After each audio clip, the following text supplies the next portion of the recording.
your station. It's a refreshing lifestyle. Citi FM 97.3.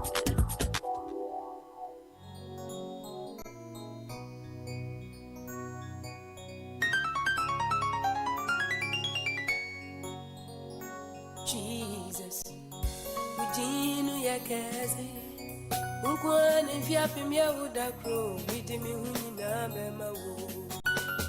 Oh, Hindi says, Udinu Yakazi, Ukwan and Fiapimia would a crow, meeting me Hunina Bema Woo. Unyami Bankra notice, Unyami Banyo, Utumisu. Wada yesu unimya yama umanyina unimya yama mio unimya yama obibiara o betme yajo ukwana ukaza mabazo chiyedi bia pemia buda la kuzu ya bia pemo ukwana ukaza mabazo chiyedi bia pemia buda ko da cruzu ya pimo midini na bema City 97.3 onyamide jabia oya de fufro na do yesu mane matodo ni tumisu onyamide jabia oya The City Breakfast Show. jabia na do yesu mane matodo nene nyamsu onimye ya mane menina Onimye yamawo Sina ojaino Onimye yamani menina Onimye yamawo Onimye yamamiso Sina ojaino Okaza mapazo chiyedi Bible simfia pimya ne dakro Dakro suye ni fia pimo Fahubonu iyo Okaza mapazo fia pimya ne dakro Dakro suye ni fia pimo Fahubonu nesi uyo Okaza mapazo chiyedi Mfia pimya nyami dakro Dakro suye ni fia pimo Fahubonu na niema yedi Onimye yamani menyina Onimye yamawo Onimye yamamio Sina ojaino Onimye yamani menyina Wai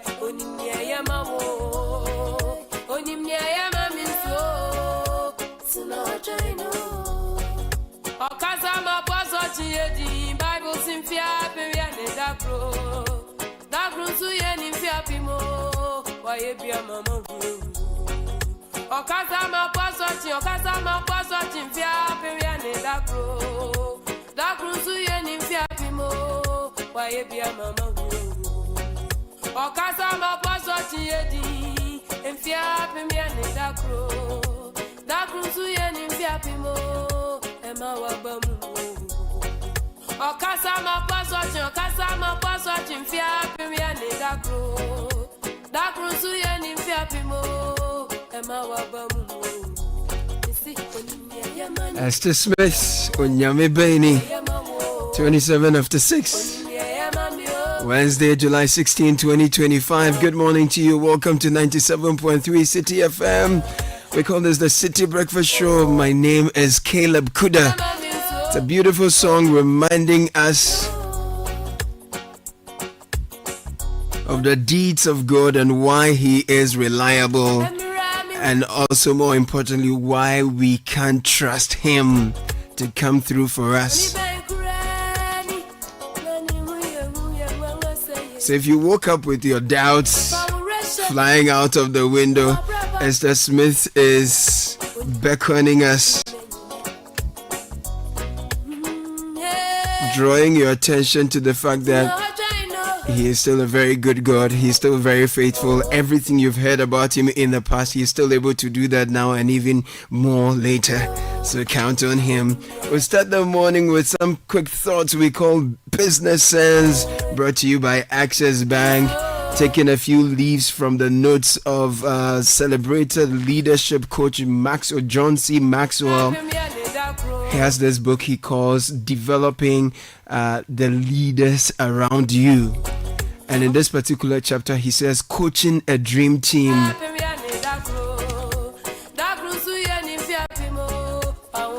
Now, the person who figures out how to harness the collective genius of the people in his or her organization is going to blow the competition away. That is what a great leader does. He harnesses the collective genius of his team members. He knows how to select, motivate, and empower his people.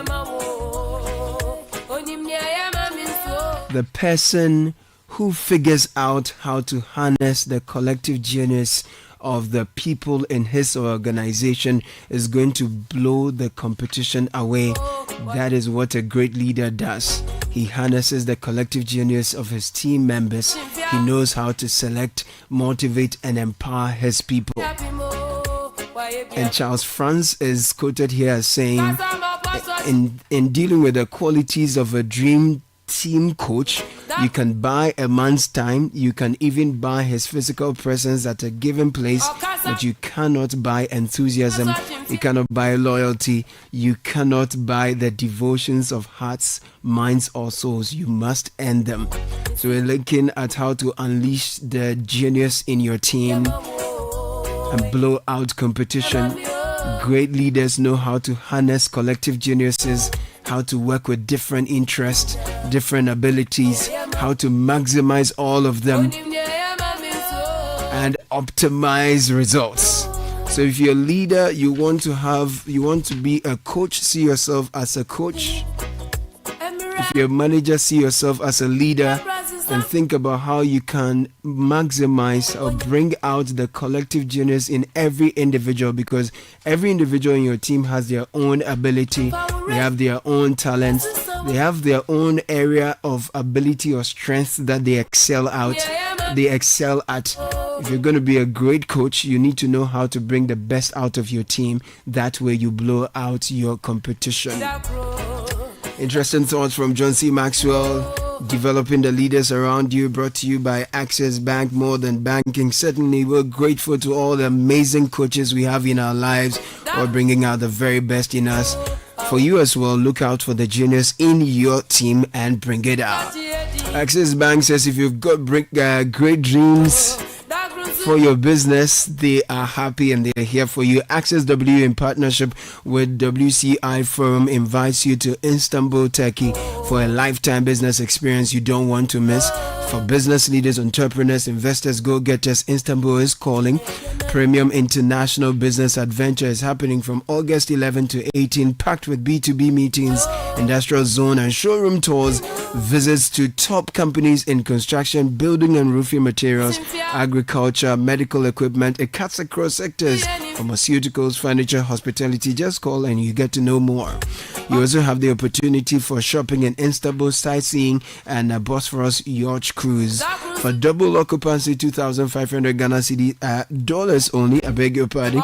Single occupancy, $2,800. It's an all-inclusive package from your hotel to your return flight, all business events and tours, travel insurance, airport transfers. Everything is inclusive. However, slots are limited, so secure your seats today. Call Jemima 057-973-4663. 057-973-4663. Access W, inspiring, connecting, empowering. Access Bank, more than banking. Welcome aboard. It's a brand new show. How can we help you? If you have 250 Ghana cedis right now, it can do wonders for you. Chairman, Fabeji, it could turn your tears into joy in the Access Bank Fakitwabeji Kesiye promo. Madam, Fabeji, it could get you up to 50,000 Ghana cedis cash prize. Business owner, Fabeji. As a student, make transactions with your Access Bank card, and that could get you Spotify and Netflix subscriptions, PS5, iPhone 16 Pro Max, and more. This be out of class senso. Fabeji, you see what 250 Ghana cedis can do for you? And Gasakra. Fabeji, it's the Access Bank Fakitwabeji Kesiye promo. Deposit a minimum of 250 Ghana cedis and its multiples in your new or existing account and be on your way to winning a share of the 580,000 Ghana cedis in cash prizes and other amazing rewards. The more you deposit, the more your chances of winning. Promo runs from now to September 2025. This promo is in partnership with NLA on the Caritas Lottery platform. Terms and conditions apply. Access Bank, more than banking. Join the conversation on the City Breakfast Show on Facebook at facebook.com/City97.3, Twitter at twitter.com/City973, and Instagram at instagram.com/City973 with the hashtag CityCBS.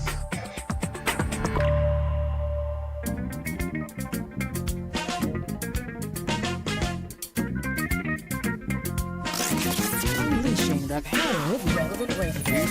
This is City 97.3.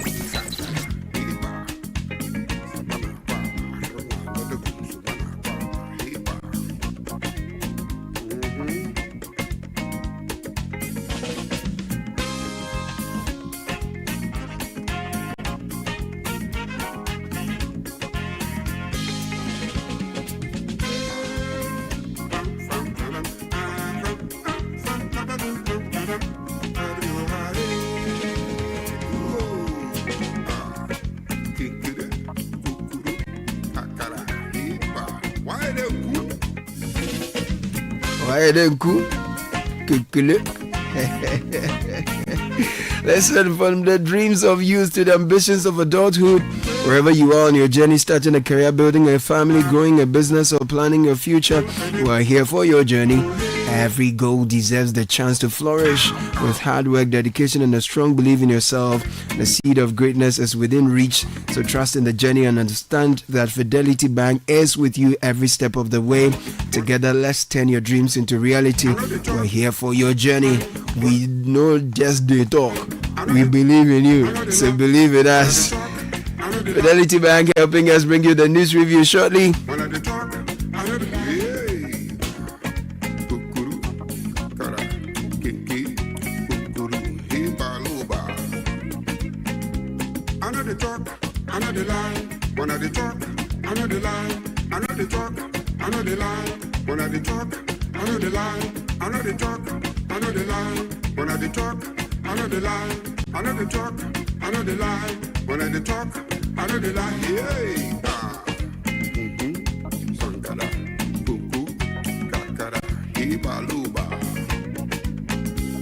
Some people they for this world, so money they chop. Some people they for this world, so money they thief. We're gonna catch them one by one. We're gonna kill them one by one.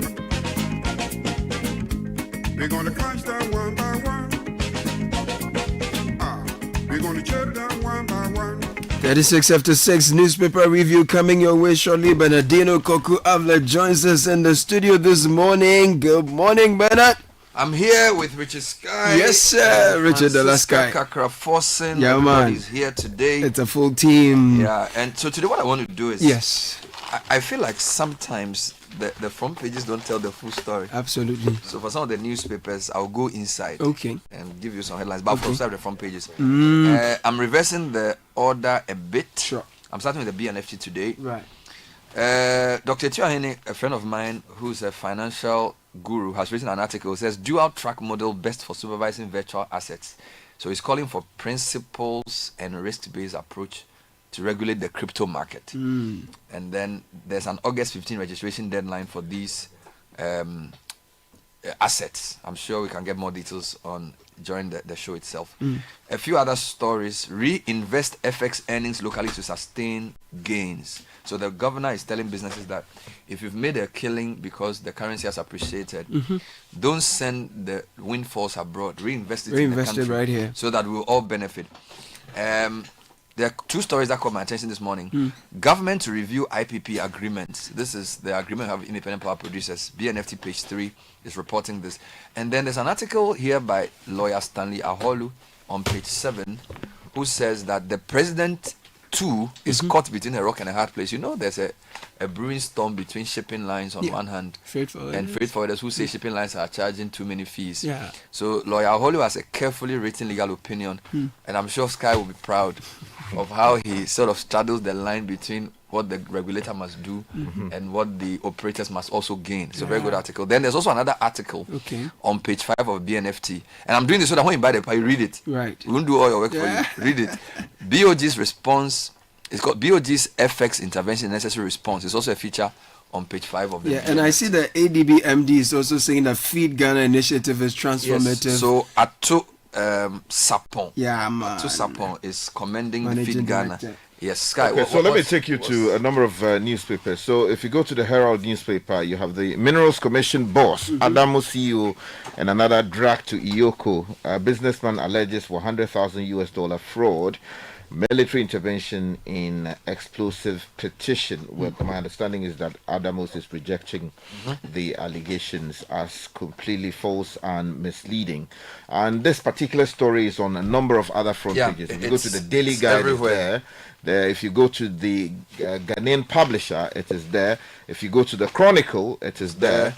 And so it's the same story in various forms. Yeah, exactly. So, but still with the Herald, what else is there? So they also have a story that says NPP to postpone January presidential primary elections on Saturday. Is it a prediction or a prophecy? Well, we will only wait or an analysis. Yeah, we wait to see that one. Okay. And then VAG of VAG refused corruption claims against Captain Ben Dia. Some other stories on the front page of the Herald newspaper. Now, the Daily Graphic is leading with the economy. Citi gains sustainable. So they are quoting Governor Esiama. Okay. That the gains we've made in the city are sustainable.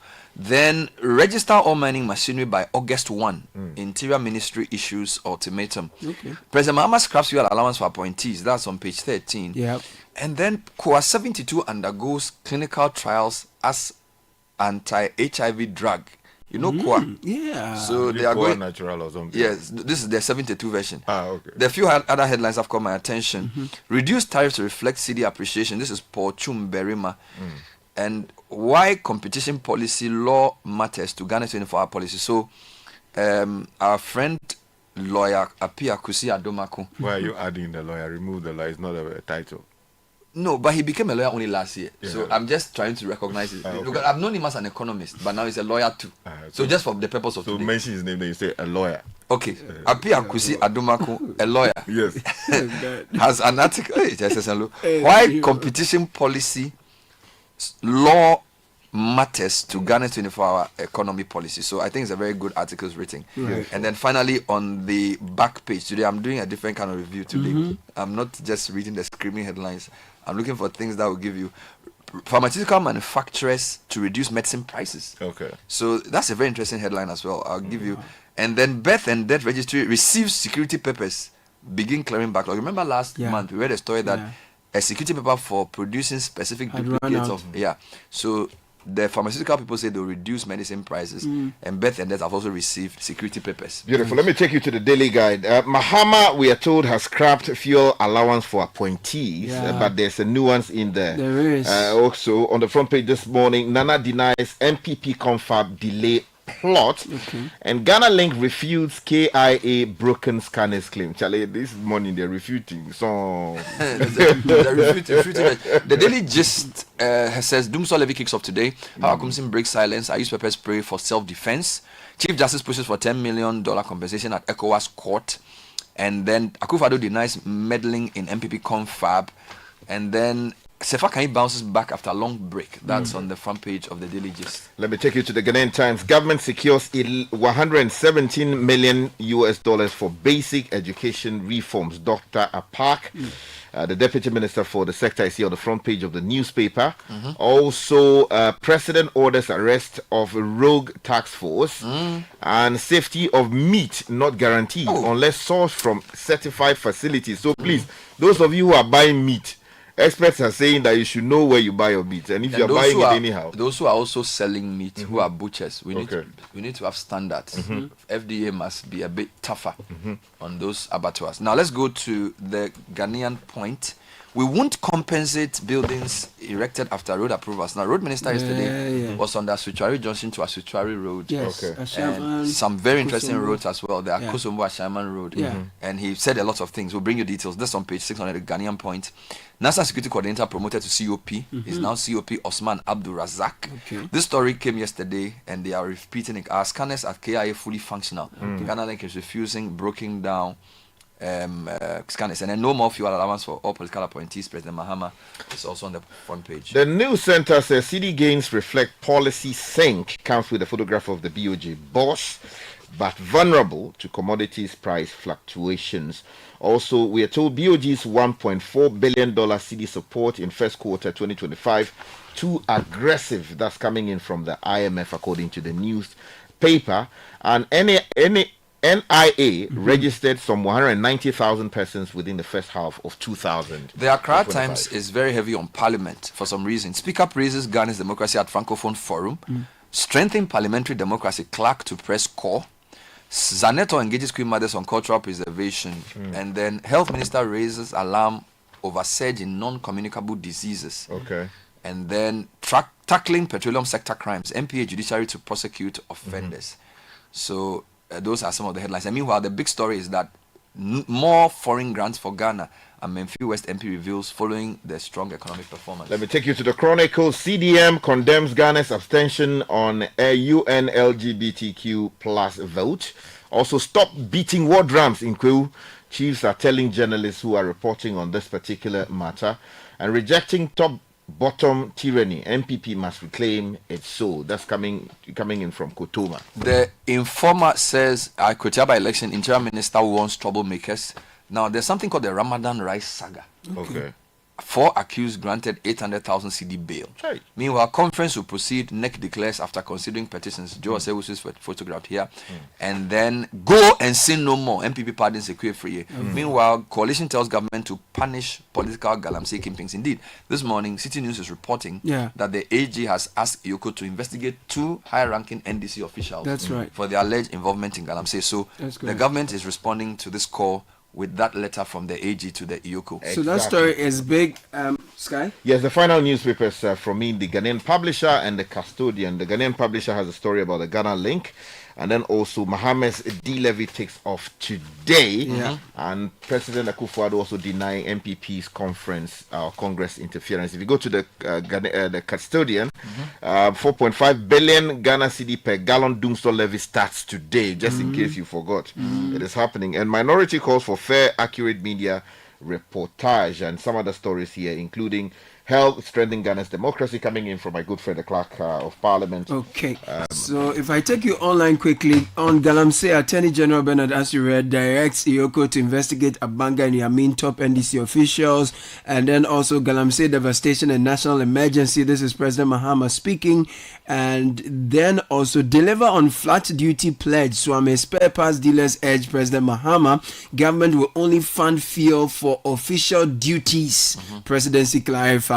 And then NS Kumi's wife not running for Akwetia seat. Eastern Regional MPP is saying, fuel ban, we support what benefits the nation, Hannah Bisu. And she also says, I won't waste my emotions on Hawa Kumsin. Government reviews Binduri curfew, imposes total ban on arms and smoke. If you go to citynewsroom.com, investigate Abanga Yamin over alleged Galamsey activities. That story is really big here. Rename Kotoka International Airport after Kwame Nkrumah. Vitus Azim tells government. Now, COPEC is predicting 6 to 9% hike in petrol and diesel prices. Now, one Ghana energy sector levy takes effect today. NDC didn't bully its way to victory in Ablekuma North. This is Hannah Bisu Kote. And if you go to My Joy online quickly, Mahama declares Galamsey a national emergency, orders arrest of rogue task force. Fuel allowance scrapped. Government on average will save over 121 million Ghana cedis in 4 years. This is Dr. Sharaf Khalid speaking. Deal with Galamsey. The situation is urgent. National House of Chiefs to President John Dramani Mahama. If I take you to the High Street Journal, very quickly, let me refresh that. Okay, good. Fuel window opens amidst 1 Ghana cedi fuel levy rollout, testing government's earlier assurances. Elsewhere, BBC ex-Nigerian President Buhari buried at home. And then also there are nice photographs of his days from military ruler to democratic his presidency and all of that. We can get into the details on what I want to do is to just start with the graphics front page. Citi gains sustainable, and then do some quick stories there. Okay. Then, I thought we should remind people of the fact that they will pay more. No, they are all related, aren't Okay, they? all right, so the graphic is saying the governor of the Bank of Ghana, Dr. Johnson Pandit Esiama, has assured the public that the city's recent gains are sustainable, driven by deliberate and strategic economic policies rather than short-term factors. He explained that through decisive fiscal, monetary, and institutional reform, the city had not only stabilized but also strengthened significantly, supported by robust external buffers, a prudent monetary policy, coordinated fiscal consolidation, and renewed investor confidence. Then he gives some details. So that's story number one. Now, yesterday we read a story about the IMF saying that the intervention in the forex was too aggressive. So yeah, I think there was another story that captured this. Exactly. There's a feature on BNFT page 5 which seems to be defending this, and it says, while the recommendations of the IMF align with their long-standing preference for flexible exchange rate regimes, they risk misreading the Ghanaian context and underestimating how crucial BOG's strategic interventions have been in restoring stability, rebuilding reserves, and reversing the trajectory of a fragile economy emerging from a crisis. Then they give the legal basis for this. They say, for example, that the FX mandate is not discretionary, but is enshrined under law, Section 4C of the BOG Act 612. The bank is mandated to promote and maintain the stability of the currency in Ghana, complemented by Section 30, which empowers the bank to manage Ghana's international reserves, and Section 34, which designates it as a regulator and supervisor of the FX market. Then they bring the Foreign Exchange Act, Act 732, which further reinforces the framework and place the BOG at the center of Ghana's foreign exchange regime, with responsibility for licensing, monitoring, and ensuring the repatriation of the FX earnings. So that's a very sort of strong defense for what the central bank is doing. And then I think the news center also leads with that. Yeah, the news center has a story on page 6 which basically says that the IMF is saying that our intervention in the space is too aggressive. So basically the story says the Bank of Ghana sold an unprecedented $1.4 billion in foreign exchange in the first quarter of 2025 to stabilize the cedi, according to a new report by the International Monetary Fund, IMF. Now, the forex intervention for the second quarter has not been disclosed. Now, this aggressive market intervention is already nearly half of the total $3 billion the BOG deployed across all of 2024, and far exceeds the $1 billion in intervention made in 2003. And basically, we are saying that we are hearing from the IMF that this is really unacceptable and that they should ease. No, they are not saying it's unacceptable. They say it's just too aggressive. Now, still on economy, today is a day for two things. The one CD levy is taking effect today, 16th of July. Yeah, so and I think that's in the news center as well. Exactly. So if you go to that story, I have put that story. Well, there's one on the High Street Journal I could bring you. So today marks the start of Ghana's second fuel pricing window for July, a bi-monthly moment many motorists barely notice. But this one is different. Beneath its routine timing lies a quiet convergence of policy and market forces, the kind that could reshape conversations from the fuel pump to the halls of government. So fuel prices are projected to rise between 8 to 10% in this window, Ghana's sharpest adjustment since February. Petrol is expected to go up by 7 to 8%. Diesel about 10%, driven mainly by global oil dynamics, exchange rate pressures, and operational costs. Among all this is the 1% emissions levy also that's expected to take effect. Now, that happened the day after the president announced that he was scrapping. Now, we need to be clear what is being scrapped. Is it fuel allowance for public sector workers or extra fuel? There's a number of articles around this. So, for example, if you go to my journal online, the vice president's economic advisor says that government will save over 121 million cedis in 4 years. According to his calculation. According to him, President Mohammed's decision to cancel fuel allowance for all political appointees could save the country more than 121 million cedis over the next 4 years, according to Dr. Sharif Mahmoud Khalid, who is the economic advisor to the vice president. Now, he said the savings are based on a conservative estimate using fuel consumption data and current cost of petrol at the pumps. He says he looked at 4x4 and saloon vehicles and cross-country and did some multiplications, and the government vehicle fleet may exceed 1,000, etc., etc. But some people are calling for more clarity on the matter. For example, people like Sami Oku are asking, is this for just the official duties or non-official duties. Yeah, so that has been provided here. Government will only fund fuel for official duties. Channel1newsroom.com. Presidential aide for government communications at the presidency, Dr. Sami Ayer, has clarified that while fuel allowances and coupons for political appointees have been scrapped, the government will continue to cover fuel expenses strictly for official duties. This comes in the wake of government's decision, blah, blah, blah. He was speaking on class. But Franklin Kujo has been calling on the government to codify this into law, so that it doesn't become something more exactly solid. So all right, now Scott, there's another story I want you to bring to attention. There is a story around Iyoko being asked to investigate some the Minerals Commission CEO and also the CEO of Adamus Resources. It's all over. What's the story about? Okay, so the story basically alleges that there was a petition sent to the Iyoko by a Ghanaian businessman, Michael Benzisi, alleging that the Iyoko boss should investigate, or Iyoko should investigate the Minerals Commission Chief Executive, Angela List, who is the boss of Adamus Resources, and then also one Rebecca Donko, who together allegedly did something untoward by receiving some $100,000 from him under the pretext of providing him with a concession to be able to mine. Okay, so this petition has been cited by the newspapers. Exactly. So have they seen the response of the people who have been petitioning? So if you look through the newspapers, they don't quote any of the sources as having responded. So basically, the main issue is that somebody has petitioned Iyoko to investigate somebody. Exactly. Okay. Yeah, but my understanding is that the allegations as framed are not what they are. Yeah, that's what I'm saying. Like, usually it's not really. You see, I can say I've accused Caleb to Sky.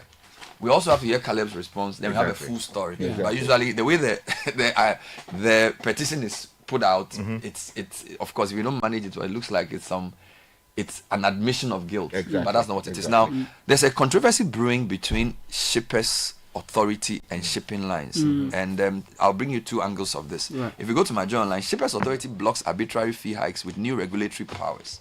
All right, so the Ghana Shippers Authority has begun enforcing its expanded powers under its act with decisive actions that have blocked unjustified fee hikes by shipping service providers. In a statement responding to recent media inquiries about the law's effectiveness, the GSA, headed by Professor Ransford Jampo, confirmed that it had denied proposed increases in charges from several shipping lines and ground handlers operating at Kotoka International Airport.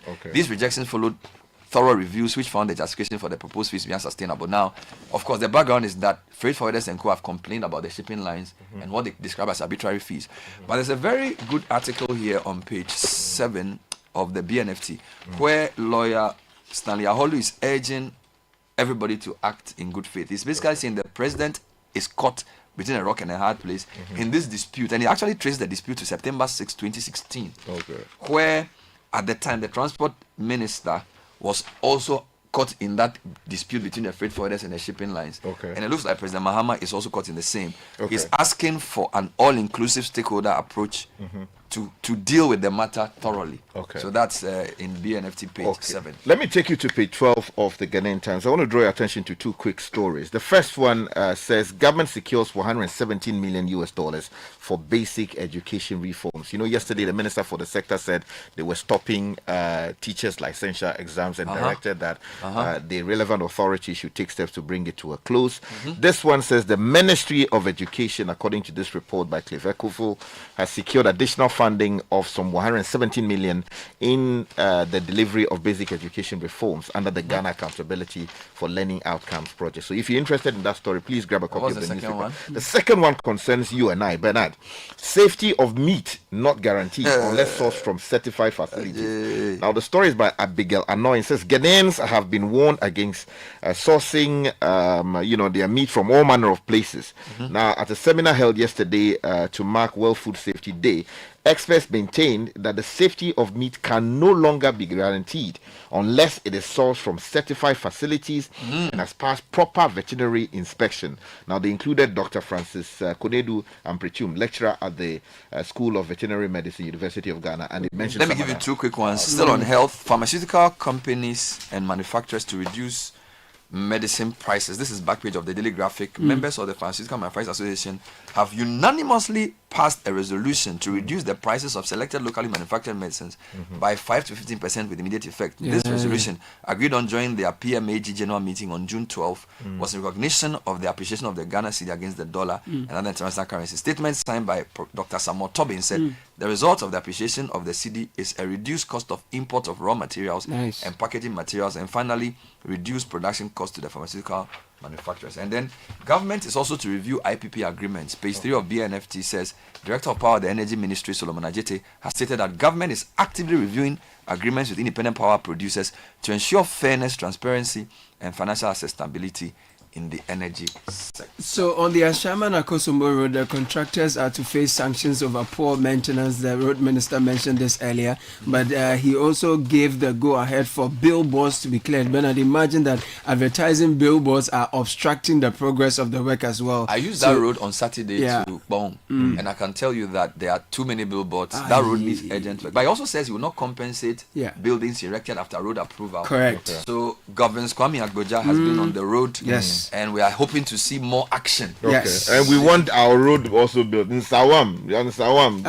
ongoing. It's ongoing. It's ongoing. That road must be built. After not thinking about it, the because I was unavailable. I was, without. You should have done a video to don't worry. If they don't start work soon, yes, I will leave it. You will walk from Fise. Yes. To Sawam. Yes. Almost naked. No, we don't want to see. Oh, jump on now. Go.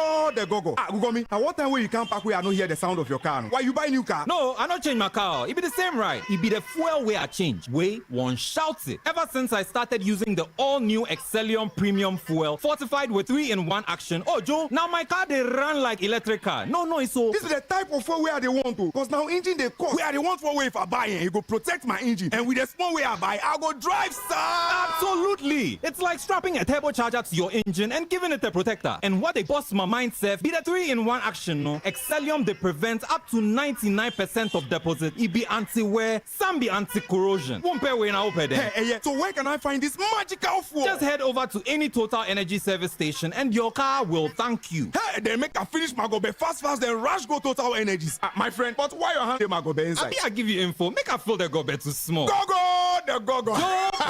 Excellium is designed to protect your car engine, decrease fuel consumption, and lower CO2 emissions. Don't say fuel, say Excellium. Choose Excellium, choose quality.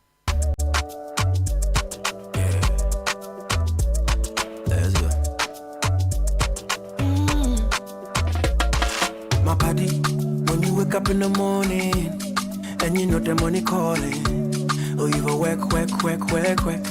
But you know it's out in your side. If I believe with us, if I hold my hand and believe, cause you know it's out in your side. And when you dream, no say I live by you. And when you hustle every day, when you wanna go, anything you do, I live for you. If I believe I live your side, fidelity. If I believe with us, fidelity. If I know I live your side, fidelity. This is the Citi Breakfast Show, the city's biggest conversation. The Citi Breakfast Show. Rise above the noise.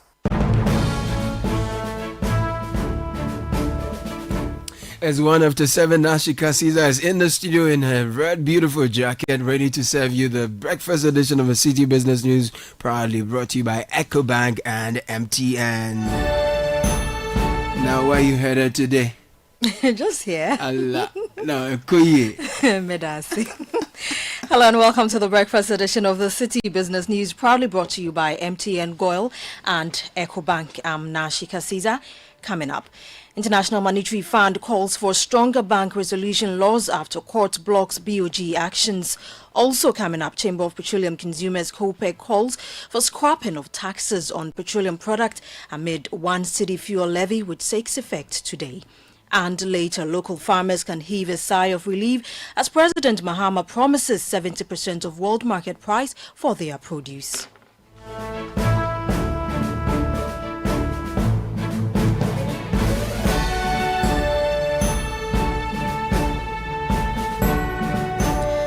The details of our stories now. The International Monetary Fund, IMF, is raising concerns that recent High Court rulings overturning the Bank of Ghana's revocation of licenses risk undermining financial system stability and exposing gaps in the country's crisis resolution framework. According to the IMF country report, the legal setbacks highlight weaknesses in Ghana's regulatory architecture and emphasize the urgent need for stronger laws to guide the resolution of troubled financial institutions. Here's more. The rulings in question include a November 2024 judgment overturning the Bank of Ghana's decision to revoke the license of CDH Savings and Loans and a March 2025 ruling by the Human Rights Division of the High Court that quashed the revocation of Idle Finance. In both cases, the court cited lack of due process and called for arbitration or reinstatement. The IMF describes the issue as a major concern and says the Bank of Ghana governor has prioritized a complete enhancement of financial sector resolution framework with support from the IMF and World Bank. Authorities are working to prepare amendments to existing laws and crisis management protocols. These amendments, including changes to the Ghana Deposit Protection Corporation law, are expected to be submitted to Parliament by end December 2025. The goal, according to the IMF, is to bring Ghana's framework in line with international standards and reinforce regulatory authority during future financial distress. The reform effort is expected to strengthen investor confidence and reduce legal risk in future interventions and complement the government's broader financial sector cleanup and recapitalization agenda. By addressing these legal gaps, Ghana hopes to ensure that financial institutions, particularly SDIs, can be resolved efficiently and lawfully without disrupting market stability or triggering costly delays. You heard there Emmanuel Opong with that Business Desk report. Now, the governor of the Bank of Ghana, Dr. Johnson Isiama, says the central bank is not depleting its reserves in its foreign exchange interventions, despite recent data showing interventions totaling $1.4 billion in the first quarter of 2025. Speaking at the Graphic Business Stanbic Bank breakfast meeting, Dr. Isiama explained that the interventions are backed by sustainable inflows, particularly from gold board earnings. His comments come on the back of a recent International Monetary Fund review, which confirmed the scale of the central bank's operations in the forex market in the opening months of the year. Talking about our interventions, many people don't understand what we do. We ensure that we are not using our reserves, right, to support the market or whatever it is. But you know about the Gold for Reserves program. Formerly, the gold business, for example, those export revenues used to accrue to commercial banks, right? But under the gold board arrangement currently, those flows are accruing to the central bank. So it makes sense to support the markets. Where's the sin in this? It's just we have to support the market, because it's as though we've taken over flows that were going to the markets anyway. And so that is what we do. So my point is, look at the data, please. Read about our external sector performance. Look at projections going forward. And that should inform whether it will be sustainable or not. Dr. Johnson Isiama is governor of the Bank of Ghana. Moving on, the Chamber of Petroleum Consumers is calling on the government to audit the petroleum price build-up structure, warning that several legacy taxes have outlived their purpose and must be removed to cushion consumers with the start of the 1 Ghana Citi fuel levy set to take effect today. That's one following report by Daniel Sakiti. With fuel prices projected to rise between 6% and 9% in the second pricing window of July, the Chamber of Petroleum Consumers is urging urgent reforms to the country's petroleum pricing formula. COPEC says the imposition of a new 1 cedi per litre tax underscores the need to remove outdated charges that continue to weigh on pump prices. This comes amid government's efforts to curb public spending, including a directive scrapping fuel allowances for all presidential appointees. COPEC has described the move as progressive, noting that some appointees consume as much as 833 liters monthly on average, costing the state significant resources in fuel and vehicle maintenance. COPEC is also pushing for broader reforms. It wants fuel-related savings redirected into dedicated public development funds and is urging a shift to electric or solar-powered vehicles for state officials to reduce long-term energy cost and environmental impact. As consumers brace for upward adjustment in palm prices this month, COPEC maintains that removing obsolete taxes and embracing austerity measures across government are essential steps to easing inflationary pressures in the energy sector. COPEC has also appealed to oil marketing companies not to unduly increase fuel prices with the introduction of the new levy against the interest of consumers. That was City Business News' Daniel Sakiti with that report. Meanwhile, state-owned oil marketing company GOIL has announced upward adjustment in its pump prices as the second pricing window for July 2025 begins today. A litre of petrol is selling at 12 cedis 88 pesos, up from the previous rate of 12 cedis 7 pesos. Diesel XP also has been revised upwards to 14 cedis 38 pesos from the previous rate of 13 cedis 20 pesos, while Super XP 95 is now priced at 15 cedis 77 pesos per litre. Moving on, energy analysts are urging the government to expedite its assessment of the potential savings from the cancellation of fuel allowances for political appointees. According to them, this will help Ghanaians better understand the expected revenue gains and how those funds will be utilized. Speaking to City Business News, energy analyst Benjamin Isia called on the government to promptly calculate and disclose the projected savings from this policy decision. The statement also ought to have been accompanied by the savings that we are likely going to make. I think that must be clear, or ought to have been clear in the statement, and where these savings will be directed to. I think that gives us a benchmark of tracking government with respect to fuel allowance savings and where we will be expending these savings in future, especially for certain priority projects of government. And also, I think that it also lacks clarity in the sense that the specific appointees ought to have been mentioned. Yes, government appoints more than 3,000 persons. Benjamin Isia is an energy analyst. Now, the Ghana Shippers Authority has begun exercising its expanded regulatory powers under the Shippers Authority Act 2024 Act 1122 by taking firm action to block unjustified fee hikes by shipping service providers. In response to recent media inquiries on the law's impact, the authority disclosed that it has rejected proposed increases in charges by several shipping lines and ground handlers operating at the Kotoka International Airport following detailed assessments that found the justifications lacking merit. The GSA cited provisions in new law requiring all shipping-related charges, tariffs and fees to be submitted to the authority for review and approval prior to implementation. Additionally, the authority is addressing complaints about the arbitrary application of foreign exchange rate by some shipping lines. Following concerns raised by shippers and freight forwarders, the GSA launched investigations and has since requested a meeting with the Bank of Ghana, the affected shipping lines and complainants. Now, President John Mahama has promised that cocoa farmers will receive 70% of the world market price for their produce. He acknowledged the difficulties facing farmers, including low farm gate prices, poor extension services, and delays in the supply of inputs, pledging to address these challenges under his administration. Speaking during his thank you tour in the Western North region, President Mahama said the move is part of efforts to improve livelihoods of farmers and ensure fairness in Ghana's cocoa sector. The sweat of our cocoa farmers deserves dignity and a fair reward.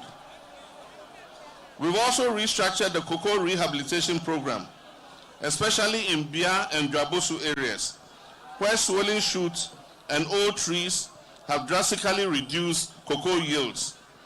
And under the new leadership of the Ghana Cocoa Board, they will prioritize the distribution of improved seeds, regular extension support, and proper compensation for rehabilitated cocoa farms.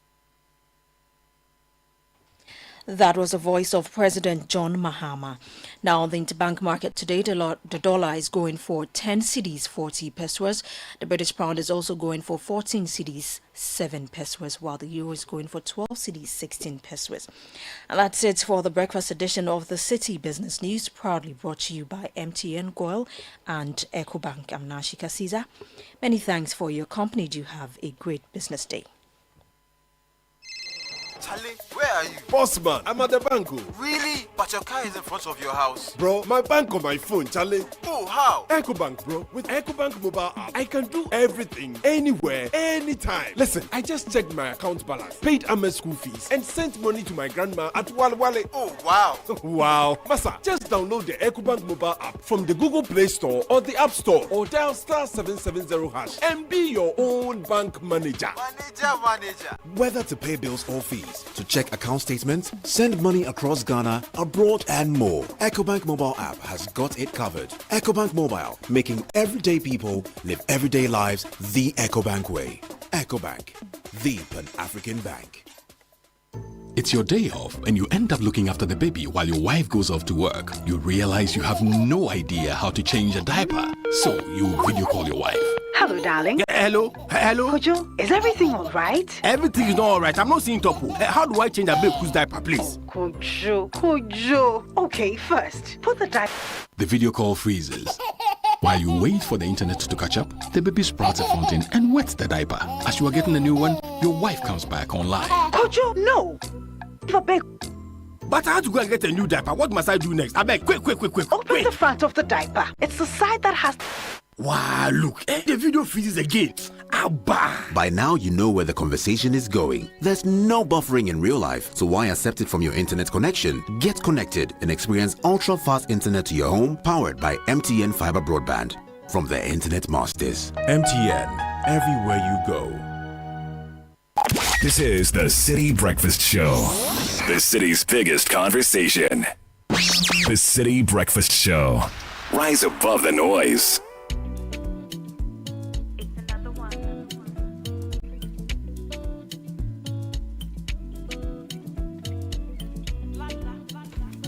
Fifteen after 7, and many thanks to EcoBank and MTN for helping us bring you the business news. Every day people face different emergencies, but many Ghanaians don't know the emergency numbers. Dial *770# anytime you have a money emergency.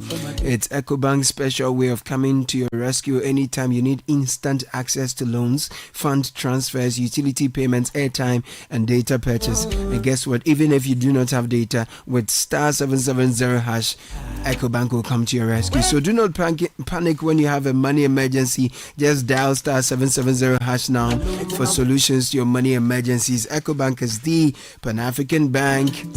And to all the boss ladies out there, the go-getters, planners, and do-it-all women building their businesses one boat step at a time, MTN sees you. They are cheering you every step of the way. We've created the MTN Ejumapa just for you. It's more than a bundle, special data and call bundle. With it, you stay connected to your customers, suppliers, and everything that helps your business and hustle grow. We also have an insurance package to protect your hard work and the business you've worked hard to build over the years. So dial *5060# now, grab your Jumapa bundle. Let's get to work on your success story together. MTN Ejumapa, powering women in business. Let's bring you a kickoff now. Adrian Kwalkofi is ready to serve you all you need to know in the world of sports. That's brought to you by Shell and Polytank, as well as Lesheho. If you want your vehicle to sound confident, protected, and ready to perform, then let's talk about Shell V-Power with Dynaflex technology, specially formulated to clean and protect your engine, giving it that boost it needs. Designed to remove performance-robbing deposits so that your engine performs at its best. Feel unbeatable because the best choices just feel right.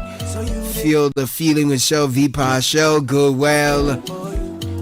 And if you're thinking about tank to store water, please, the name to go for, the brand we all know and trust, is Polytank. They've done this for 3 decades, going strong, so make no mistake.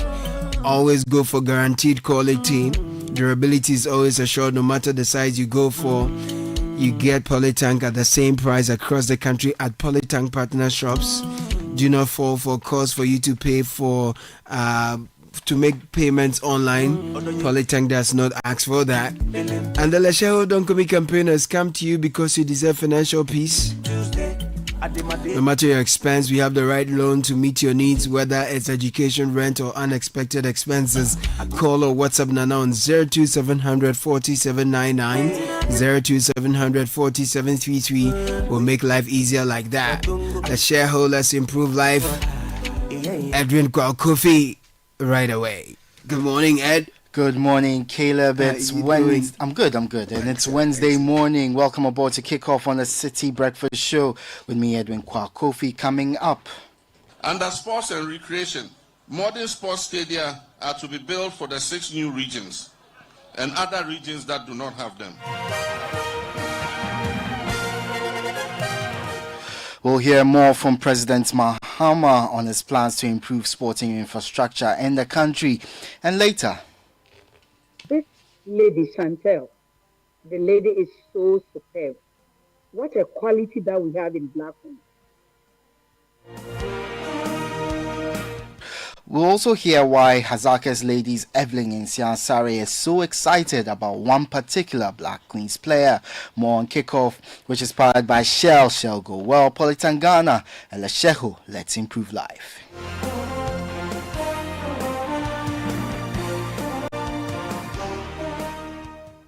Let's start with swimming, and Ghana will be represented by 4 swimmers at the 2025 World Aquatics Championships in Singapore from the 27th of July to the 3rd of August.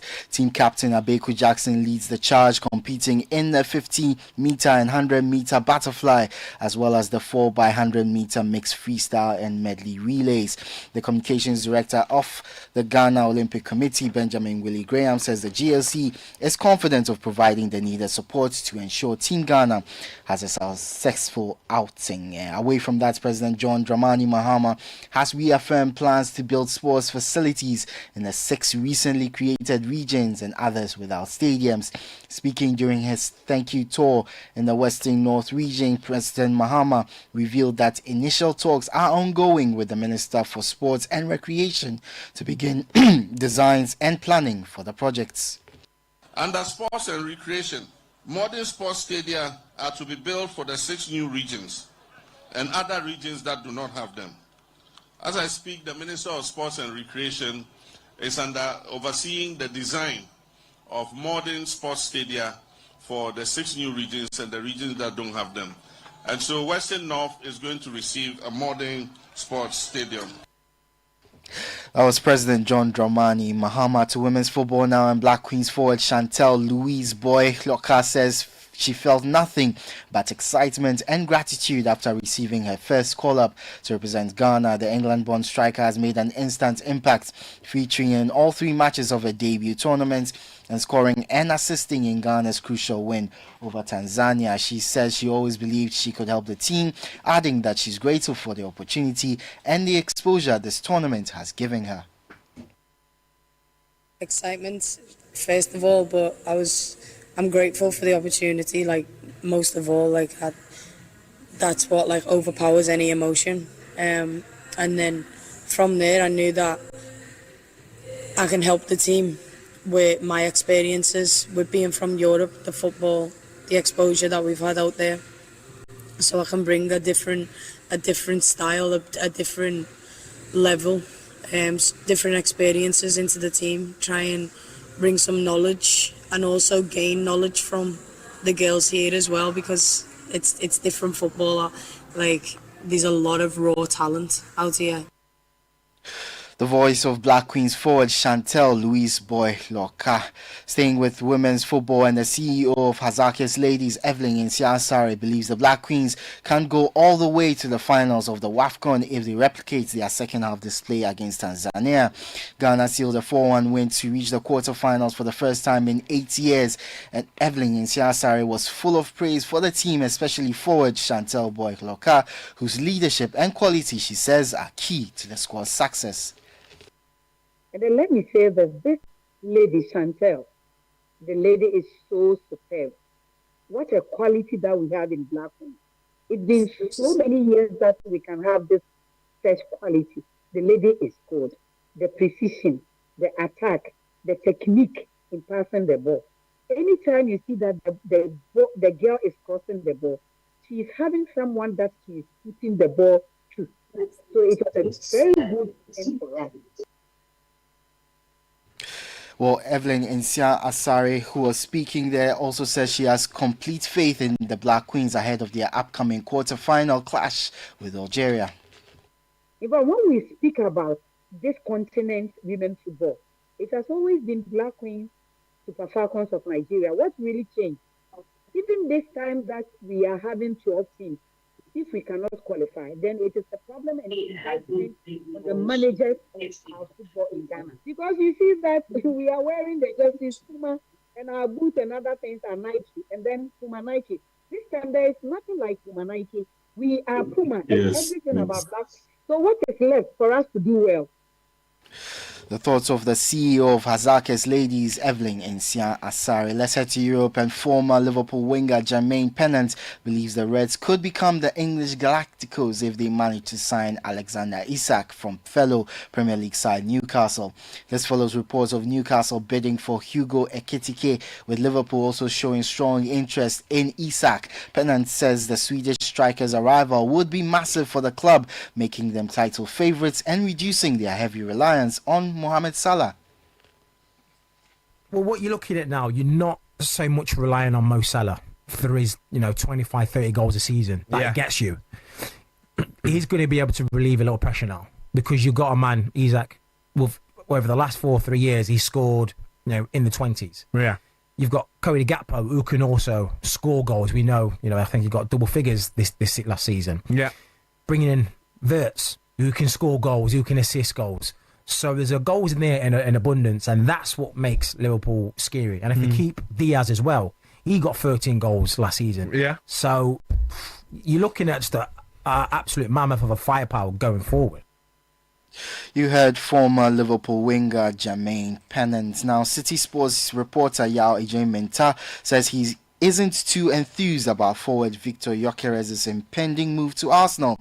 Speaking on the transfer, Ejim-Mensah explained that while the Swedish striker has impressed in Portugal, the Premier Liga does not match the intensity and competitiveness of the English Premier League. He says it remains to be seen whether Gyökeres can replicate that same form in England. But with Gyökeres, he's playing the Portuguese league, a league not necessarily noted for its defense. We've seen other strikers from the Portuguese league come in and not necessarily deliver, particularly with the Premier League. You look at Darwin Núñez, for instance. Yeah, that definitely comes to mind. If it was Joao Felix. If it was a winger, there wouldn't be any doubt because those guys come in and they are ready to play. But as a striker, there's a bit of doubt because how much space would you get in the Premier League the way you get it in the Portuguese league? You look at some of the Portuguese league games, the marking, the positioning, it's a bit, the quality of opponents way off. It's really not the best. So that's where there's a bit of worry. So does it take them over the top? I think it puts them there. City Sports Yao Ejim-Mensah. And finally, Premier League legend and Newcastle icon Alan Shearer says the just ended FIFA Club World Cup came to life after the knockout stages. Chelsea emerged champions, beating PSG 3-0 in the final. Shearer admitted he wasn't sure what to expect from the competition, but was pleasantly surprised by how well it turned out in the end. I didn't have a clue what to expect. I think, like most people, we were sat waiting.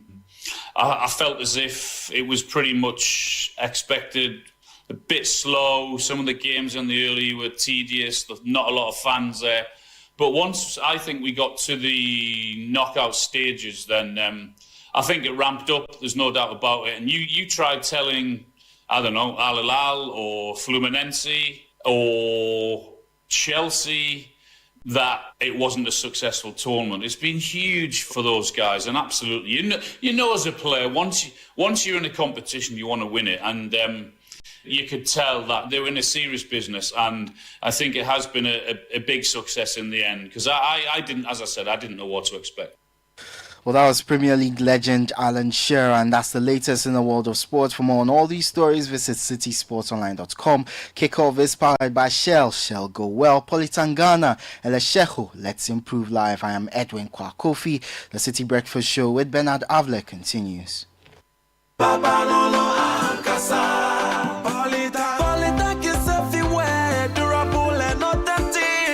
Stronger brand you can trust. Polytank, we get some more Rambo and get some more super. And the Poly challenge we did. Papa no no, Papa no no no, Papa no no, Papa no no no, Papa no no, Ankasa. Polytank, Polytank, the original, always the best.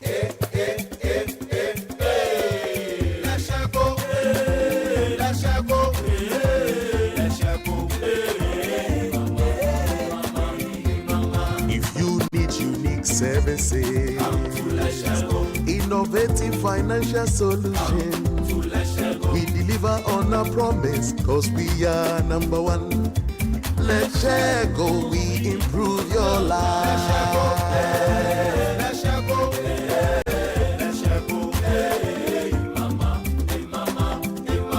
Even when you're stuck with nothing, no matter your situation,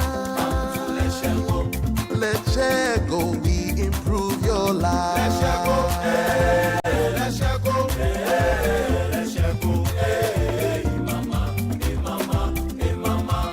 Let's share go, we improve your life. Do you ever wonder how your car's engine is doing as you drive? Not often. Does it feel confident and protected, or is it tired and struggling? I have a busy schedule, so I leave matters of my engine to Shell V-Power. With Shell V-Power, you can feel confident because it is the best ever fuel designed for performance and efficiency. Shell V-Power removes performance-robbing deposits, so you can feel protected. Fill up with Shell V-Power at a Shell service station near you. Feel confidence, feel protection, and feel performance over and over again with Shell V-Power. Fuel the feeling with Shell V-Power. Go well.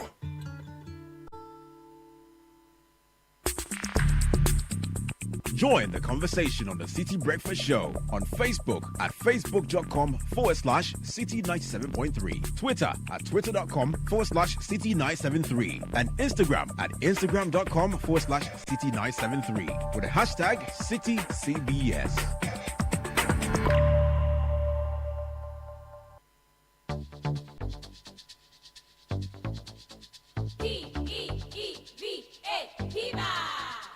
Looking for a burst of flavor in every sip?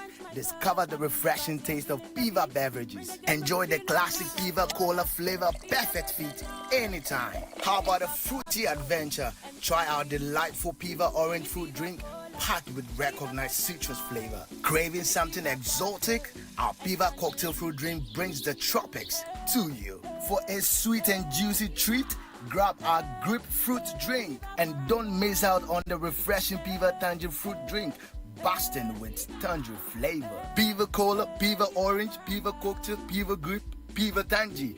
Grab yours today. Available now at your local store. Call us on 055-00-322-31. Piva, a taste you love. This advert is FDA approved. P for Piva.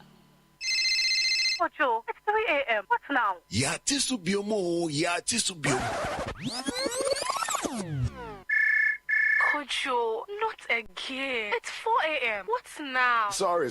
Last year was Yatisubium. This year, crowd, yeah, we've gone lower. Yasaya Tiso. I'm back with good news. Amazing news. I've been Soko. SG Ghana loans are back with even lower interest rates. If you're a salaried worker, whether you're on CAGD payroll, work with an SG Ghana listed institution, or already bank with SG Ghana, this is your time. Whether it's completing your dream home, paying school fees, or or handling other personal needs, SG Ghana has the perfect loan for you. Walk into any SG Ghana branch from now till September 2025 and ask about Yasaya Tisu Loans promo. Let's help you get things done. You can also call 0302-214-314 for more details. Terms and conditions apply. Societe Generale Ghana. The future is you. Did you know that worms take away nutrients from the food you eat? Just listen to them. Brothers, yesterday the food nice, huh? Oh yeah, the trouble woman there. She did try wa. Charlie, something come on. It be food. It did taste like banana. Eh, make a taste some. Make me try a taste, make a taste. Hey, something is doing me. Something is doing me too. Oh, it be Vermox. Vermox banana flavored dewormer is available in both suspension and tablet and is suitable for children and adults. It's good for you, bad for worms. Not recommended for children under 2 years and pregnant women. This advert is FDA approved. There's no price like the ShopRite price. That's why we are committed to bringing you lower prices on all the essentials you need. Like 1 liter series 100% fruit juice blend, all variants, only 39 cedis, 99 pesos each. And 1 liter Montego UHT full cream milk for just 29 cedis, 99 pesos. Never pay more than the ShopRite price. Prices valid until 20th July 2025. Only at ShopRite. Join the conversation on the City Breakfast Show on Facebook at facebook.com/City97.3, Twitter at twitter.com/City973, and Instagram at instagram.com/City973 with the hashtag CityCBS.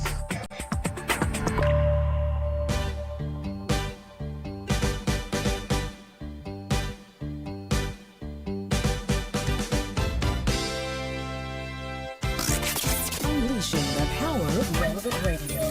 This is City 97.3. The City Breakfast Show. Rise above the noise. This is the City Breakfast Show. The city's biggest conversation.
And I hope the gender advocates will not take this song and declare it unconstitutional, or declare the song, as a,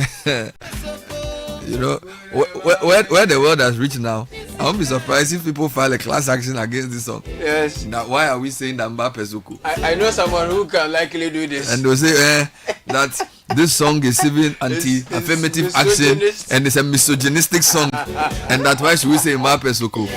necessarily. Kokonte We are peria. here to affirm. So, but this one is the. Oh, okay. A ma pesoko and a ma deserves Soko. Thank you. Thank you. No, that is look like when they favor them, then they don't complain. Hey, Soko na mape. Yeah, man. Yeah, me. Kokonte peria. Kokonte peria. I'm glad to mape Soko. Can you give me an example of something Soko? Do you have something Soko and Sochi? Well, Sochi has to do with food. Usually is about food. And then Soko is like comfort. So put the two together. Generally, soft life. The soft life. The soft life. Not 24/7 luxury, but every now and then some kind of luxury. Yes. Soko and Sochi. So Sochi will be like if you do like fried egg with bread. You know they say fancy women we fry egg and they with put pear and they put butter in it. So you start with butter. You put a bit of it in the pan, hot pan. Then you put your egg. You're either going to break it onto the hot pan. Egg. Yes. Sprinkle a bit of salt and Thank pepper. you. Come on. And then you toss some green pepper and few things. Pepper and onions. Yes, please. And, you've got your cup of tea. Yes, please. Sometimes we add milk. Mushroom bits. You can add that. You know what I'm saying? Yes. And then you take goat milk in one cup. That's Soko. No, but is that Soko or Sochi? Well, that's Sochi. Sochi. Only a breakfast Sochi. Only a breakfast Sochi. What about pete? Okay, so wait, Soko has to do with the overall luxury. I believe so. And then the Sochi is the food. And then what is peche? I don't know that one. No, peche. Hey. Why are they buying cook? Meanwhile, there's anything peche and pacha. Yeah, man. No pacha, there's not nice. Hey, Soko. Soko ne mape. Yeah, man. Mo browa. Ano mape tu pre. But now then it's not easy being a woman, you know. Oh, it's not easy being a human being. Basically. No, but you see, one gender is tasked with bringing the entire world to her. Do you want to go there? No. So that is why you know what it means to be a man. I like that. You can't be a man if a woman didn't first born you. So that's why. But you can also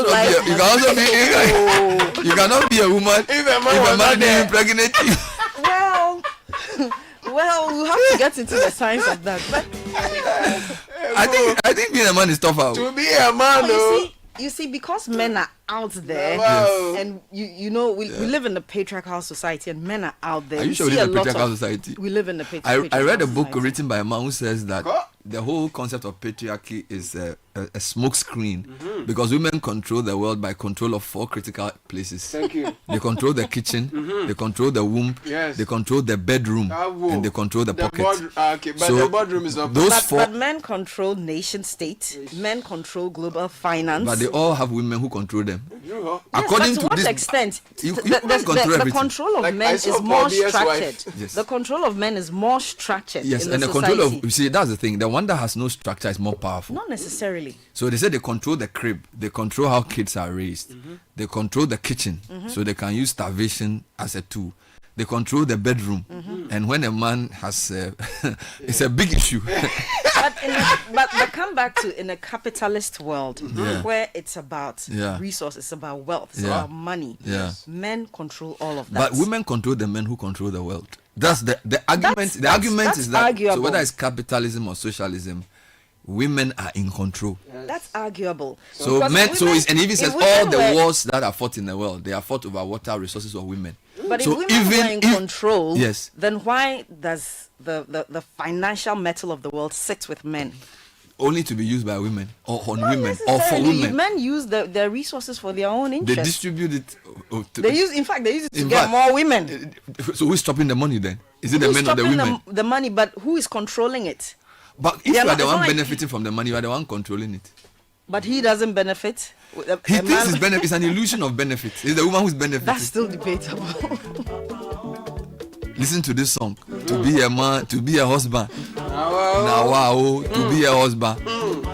See man pushing truck. It's not easy. And all the money he gets, you go and give someone and say, look at this money. It's not even nice. Go away. Then you go and be sad. Let me focus on my show and let me not get drawn into this matter.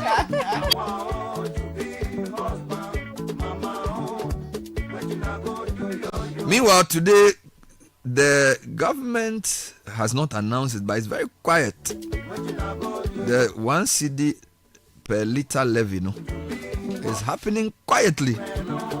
And it's affecting both men and women. It's affecting all of us equally, squarely. Let me say a few happy birthdays. Please wish my ever sweet wife a happy birthday from your husband, Mr. Divine Kweku Befu. It's a long message, but it says, as if fate knew how blessed I would be, you chose this very day, July 16, to say yes to be forever with me. To my love, my queen, Venunye, happy birthday. You are my greatest gift and I honor you deeply. Emily Catherine Befu of Airport View Hotel, coming in from your husband, Mr. Divine Kweku Befu.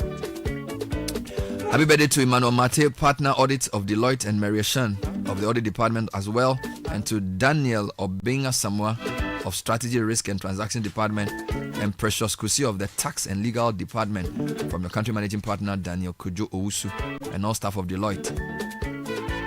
From your mother-in-law, Oba Penny Comfort Collison of Ebra Dunkwa, and children wishing, is that what I say? Abra Dunkwa. And children wishing you, Mrs. Arthur Safohini Nanama Awatri III, Safohini of Cape Coast, Amamfrom, number 7 company. Wishing you a glorious birthday. May the Almighty strengthen, bless, and protect you. You fellowship with the Gethsemane Methodist Church, Mamprobi. And happy birthday to Michael Kwejo Ajiman Budu of Perpetual Help School, from your mom and your dad, Mr. and Mrs. Intiamoa. So what's the difference between Soko, Peche, and Sochi? Hey! So I'm told Soko drips with nice things. Okay. Peche is the large spread of nice things relating to food. Nice. Hey! Yeah. Happy birthday to Reverend Professor Bruce of Methodist University, acting VC, from your wife and children, to Reverend Dr. Yao Bodu of Ramsar Training Center, Abetifi Kwewu, from the entire Intake 2025 batch. More blessings to your ministry. And to Akosia Jewa Champong of Insano, may the years ahead be filled with greater accomplishments and never-ending bliss. Have the best birthday ever, from Dennis. And to Superintendent of Police Cephas Edjiani, more blessings. Wishing my friend, colleague, teacher of St. Teresa's Training College, 1971 year group, Grandma Dora Videka, happy and blessed 80th birthday. Grandma Kate Agna of Aplau. Help me wish our mother, Vivian Mary Nate of Community 7, a blessed birthday. A woman who's the heart and soul of our family. Your love is the light and bright that brightens our day. Wishing you a day as special as you are, Mama, our super heroine from the Nates. Wishing my sister Linda Ousu of Tutu Ekwapim a glorious birthday. May her years ahead be filled with joy and happiness. Kindly wish Ni Aite Lambert a happy birthday. May this day bring you endless joy and peace of mind and God's blessings. You are indeed a brother from another mother, and I'm extremely grateful to God for your life. Coming in from Cosmos.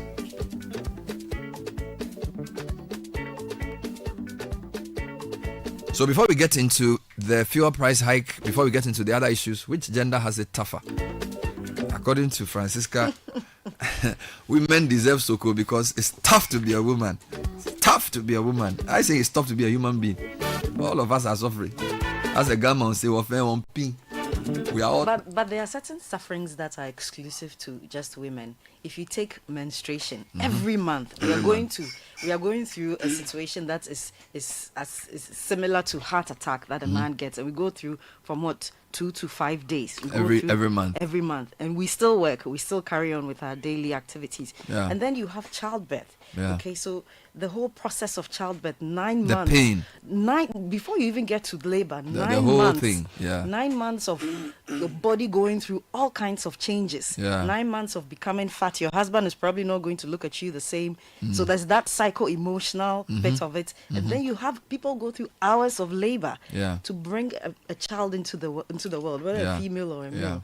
It's So not easy I won't delegitimize that, but what I would say is that I also read somewhere that the reason more men die earlier than women is that generally women have a better social circle. So actually two things, two angles. First, you have a higher tolerance for pain based on what you just told me. So men can deal with physical because pain that way. our challenges are more related to nature than I society, which is your problem. I concede that. Yeah. But I'm saying that the reason more men generally die earlier than women, we are told, is that women have an outlet. They generally have a social circle to discuss their challenges. Men internalize a lot of their pain and therefore they just disappear and die. So if you look at it over a long term, I won't say women have it necessarily easier, and then the other thing is that psychologically most men, when the kids grow and there's the whole empty nest syndrome, the men suffer worse, and that's why most of them die after retirement, because the kids, and don't forget I said women control the world through 4 places. They control the crib where the baby is born and nurtured. They control the kitchen, they control the bedroom, and they generally control the home. So that the women who are much older survive more, possibly because they've learned to tolerate pain better, but also because socially and psychologically, the men are mostly alone. So you find that there are lots of men who live alone, but lots of women who will be shuttling between their kids and their grandkids. And that's also pain, that's also suffering. All right. And the man spends all his time and money working to look after his kids and wife, and then when he's old, they abandon him. So that's also a different kind of pain. It's not as simple as they abandon him. Or you know, they because forget you about spend him. your time, most men spend their time working.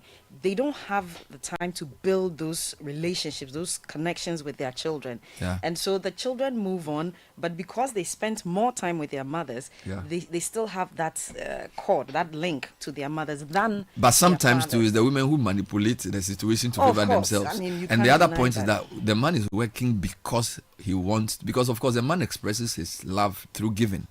So he believes that working his socks off to look after his family is the greatest form of honor for his family. But you have to communicate that. But then the woman will say, well, all you do is work.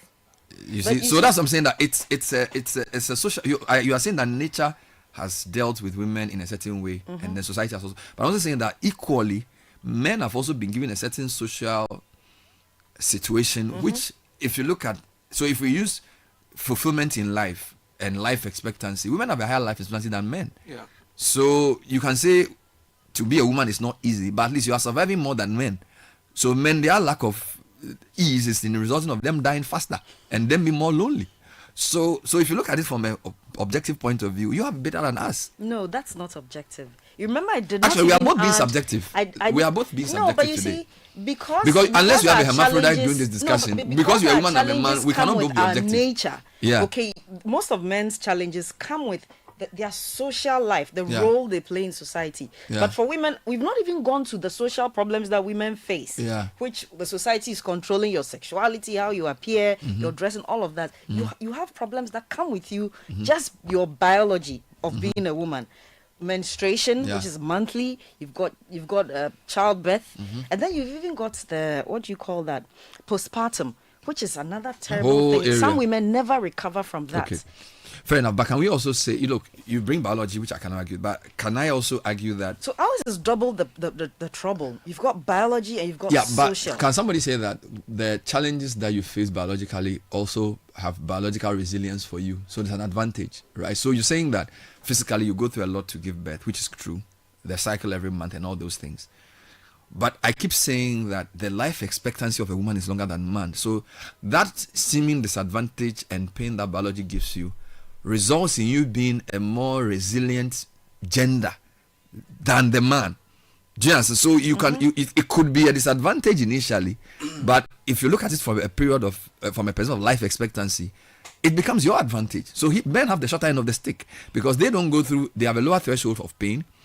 So so also biology has probably gifted you more years than it has gifted the man. That's why the man dies early. I mean, if you put it, I won't argue with that, but don't particularly agree. It's a smart way of putting it. No, but that's a fact. You see, you've stated biological facts, which I cannot argue with. But you also do know that women generally everywhere live longer than men. Yes. And is it social or biology? We don't know. We don't know, but living longer than men could also be construed as men having a shorter lifespan. Not necessarily we are living longer. On the basis of their you lifestyle. You are not living longer because of your because lifestyle. We work our socks off to look after you all. And then we die and you turn around and blame us for being irresponsible. This is the tragedy of being a man. That's what I'm saying. That the man spends his whole life working. It's your society. It's not our society. You bring up kids. Wow. You see, this is the thing. And I keep saying this. You have access to the womb. You have access to the crib. So for the first few years of a child's life, you socialize them in a way. But don't see that only as a benefit. It's a benefit because that's why I'm saying that at the end of the day, most men live and die lonely because the woman's control of the family. So I'm saying that you can say society and its constructs favor men, but families are skewed against men, favor women. But families and the way they are constructed favor women. But you see, women also and the family want is to... more big. You see, society is families. So you can say that Yes. in the public discourse and the way we frown upon things in the general public, society is patriarchal. But I'm saying that the home and the way it's built and the way kids are socialized and oriented, it's pro-women. The men don't have pro-women, nothing. Bernard, but you're only looking at it from a gain point of view. Yeah. Having children in your life can also create some kind of imbalance with other things that you do. Correct. Your participation in the bigger society. Yeah. So if you have a career, if you have Yeah. other things, then you have to find a reasonable A balance, yeah. Which So that's most tough. women struggle. I agree with that. most women That's struggle tough. So to achieve. career wise, so this is how I'll say. Generally, because of the gender roles, there are certain things that men get an advantage over women. So in the world of work, you find that a man who's a lawyer, he doesn't need to take maternity leave, and so he will progress quicker in his career than a woman because a woman has so many things to cater for. So if a woman has succeeded with family, that's an exception because she's had to deal with many things. I agree with those. So I'm saying that you're looking at it from a point of view of career. So maybe we have to do this discussion on a sector by sector basis. But general I'm career, not only looking at it from career. I'm just saying that having children in your Yeah. life, in some ways, and Yeah. this, I don't mean any prejudice against anybody. In some ways, it can be an intrusion on your own personal life. Yes. You spend your time as a wife, Yeah. as a mother. There are times that you don't even know. There's no personal interaction with. I who you understand are. what you say. So it's beyond career. But that should not be, you see, there are some things that biology and nature have created as against what society has allowed. So for us to have a conversation that will be enriching for everybody, I try to put it in sectors. So you're saying that biologically there are certain challenges you face. I agree that those challenges make you more resilient. You can say that's neither here nor there. Then I'm saying that society, I concede that the world of work does tend to favor men. That I concede because I've said it before that the working world, the working space, the modern workspace, at least from the second industrial revolution, is like a boys' club. The way the factory is built, it did not anticipate the role of women. That a lot of that has to change because we've seen that. Well, some good progress Yes. has been made. Okay, It's but I'm changing saying every now that and then. so biology you can argue, work you can argue, but now I come to, I have two arguments you have not debunked.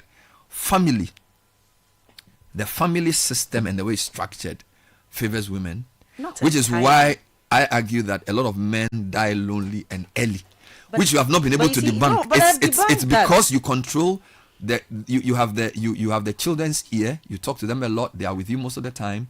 Of course, you can say who created this. You can say society has arranged that man will go to work, woman will be home. Generally, that is a lot of that is changing. But the Yes, evidence, society can rearrange itself. the evidence of shorter lifespan for men, I believe, is not just explained by reckless behavior and drinking and speed driving. hardship. It's also explained by psychological issues. It's also explained by depression and no outlet for your issues. So it's not just a question of men generally living a more I don't know what word to use, but you get the point. I get the point, but that's really not my argument. But I just want to debunk the family argument. Family is not necessarily or entirely a gain for women. No. because you talk about the benefit is sort of default because we spend more time with the children. We're able to build those connections that ordinarily. So if I also say that the benefit a man has in having more money is also default because we spend more time working, would that be fair? Because that argument you say is not right. That we should have more money because we work more, but you should have more time with the children because you spend more time with them. There's I don't know if the roles. Yeah. You make a decision to go out there. Yes. If you and your spouse have a child today, Yeah. it's not her decision to take care of the child. She has to take care of the child. That's the natural cause. Yeah. It starts from breastfeeding. You cannot do that. Yes. So I'm saying that in as much as nature makes it so, Yeah. it's not entirely a benefit. And I told you that how many women can heave a sigh of relief Yeah. when they wake up in the morning, they have to prepare breakfast for the children, make sure their husband has also eaten, everybody gets, ready for school and for work before they come to their lives. Okay.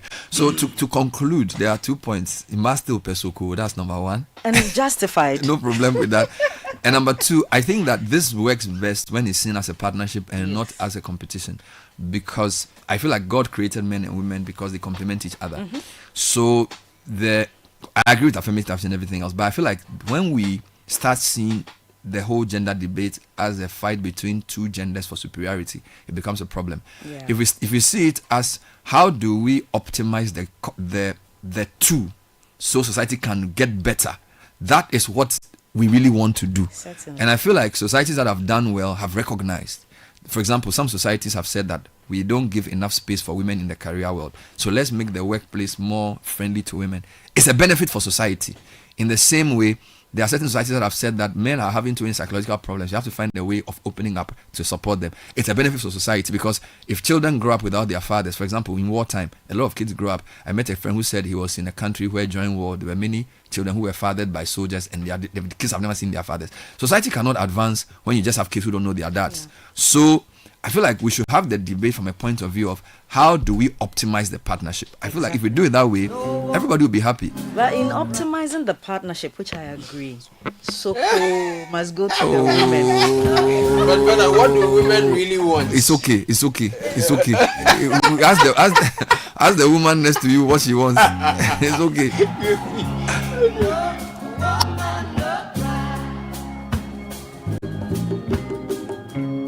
Let me do a couple of quick announcements and then I'll take you into tech and social media trends. I know so many people are jumping into this and I'm sure on some platforms people are cutting me to pieces. But in business, every moment without the right solution is an opportunity missed. As a business owner, you deserve a solution that can take your ambition to the next level. Introducing the Absa MobiTab, the solution that turns your Android device into your ultimate business partner. With just your NFC-enabled mobile device, such as your phone, you can accept payment from your debit and credit cards, plus mobile money wallets, quick, easy, anytime, anywhere. Is your business ready for the next level? Visit your nearest branch today, sign up for the Absa MobiTab and unlock your business potential. Terms and conditions apply. Absa, your story matters. Now, Absa is also calling on all to take part in this Absa Black Star Marathon.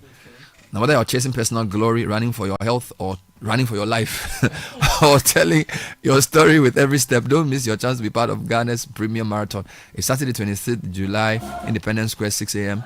Now, there are 2 categories. The full marathon, that's 42 kilometers for men and women, and racing wheelchair. And then there's a 10-kilometer run for those who just want to jog or walk or run, or who are just amateurs.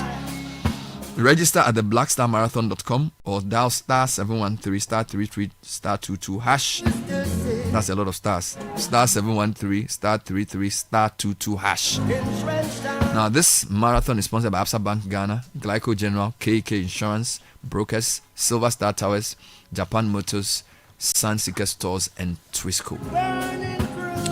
Now, here's a disclaimer. Anglo Gold Ashanti Ghana is informing the public and indeed cautioning the public against engaging in investment schemes being promoted on social media and allegedly being offered by Anglo Gold Ashanti Ghana, including the TikTok account promoting the Anglo Gold Ashanti investment scheme. Now, Anglo Gold Ashanti Ghana does not operate and has not authorized any person to offer any investment scheme on TikTok or any social media platform. Stay alert, protect yourself from fraud, and report suspicious activity to the nearest police station. All right, now tech and social media trends is next, and Caleb is brought to us by Telecel and First Bank Ghana. First Bank Ghana is running the junior internship program, and it's ready to inspire the next generation. Take advantage of the long vacation and enroll your child or ward in the First Bank Ghana junior internship program. It's an unforgettable learning and work-life experience through internship, mentorship, and counseling. It's running from Monday, July 14 to Friday, September 12th, and the enrollment process is simple. Sign up your kids who are up to from 0 to 12 in the Kids First account, and then alternatively there is a Me First account. This is crafted for teenagers between 10 to 14. Apply for the First Bank Ghana Junior Internship Program. 5 exciting days of learning experience at any of our branches is what they will get. They will also receive certificate along with products from Gino, Kivo, Top Up Pharmacy, Awake, Kiki, and Pepsodent, and then they stand a chance of winning attractive cash prizes if they excel in an essay writing competition. Please call this number 0596 921 921, and for all the packages they will get, these companies are proud to be associated with this, together with the Ghana National Council of Private Schools. The women they descend on me, so I want to do Martin Kwebo. Men, come! Come on, men of Ghana, come and support me. Come on. Nobody will beat you. Come on. Men of Ghana, come and support me. I'm dying here. The women are killing me. Charlie Shamima descend, then somebody Charlie Chaka. So Sky, please call the men to come. No, the men to say they want peace. They said Martin Kwebo this on them. He said, men of Ghana, come. Kumi Preko 2.0. It was 0.5. He said, man. Well, was he on Sunday show or something? He said they should make come. Ghana Bomusayo. Ghana Mema Musai. Ayamunti. And I can't crack Kumerat. Charlie Edwin. Oh, that topic may trend later, but currently trending is Yoko.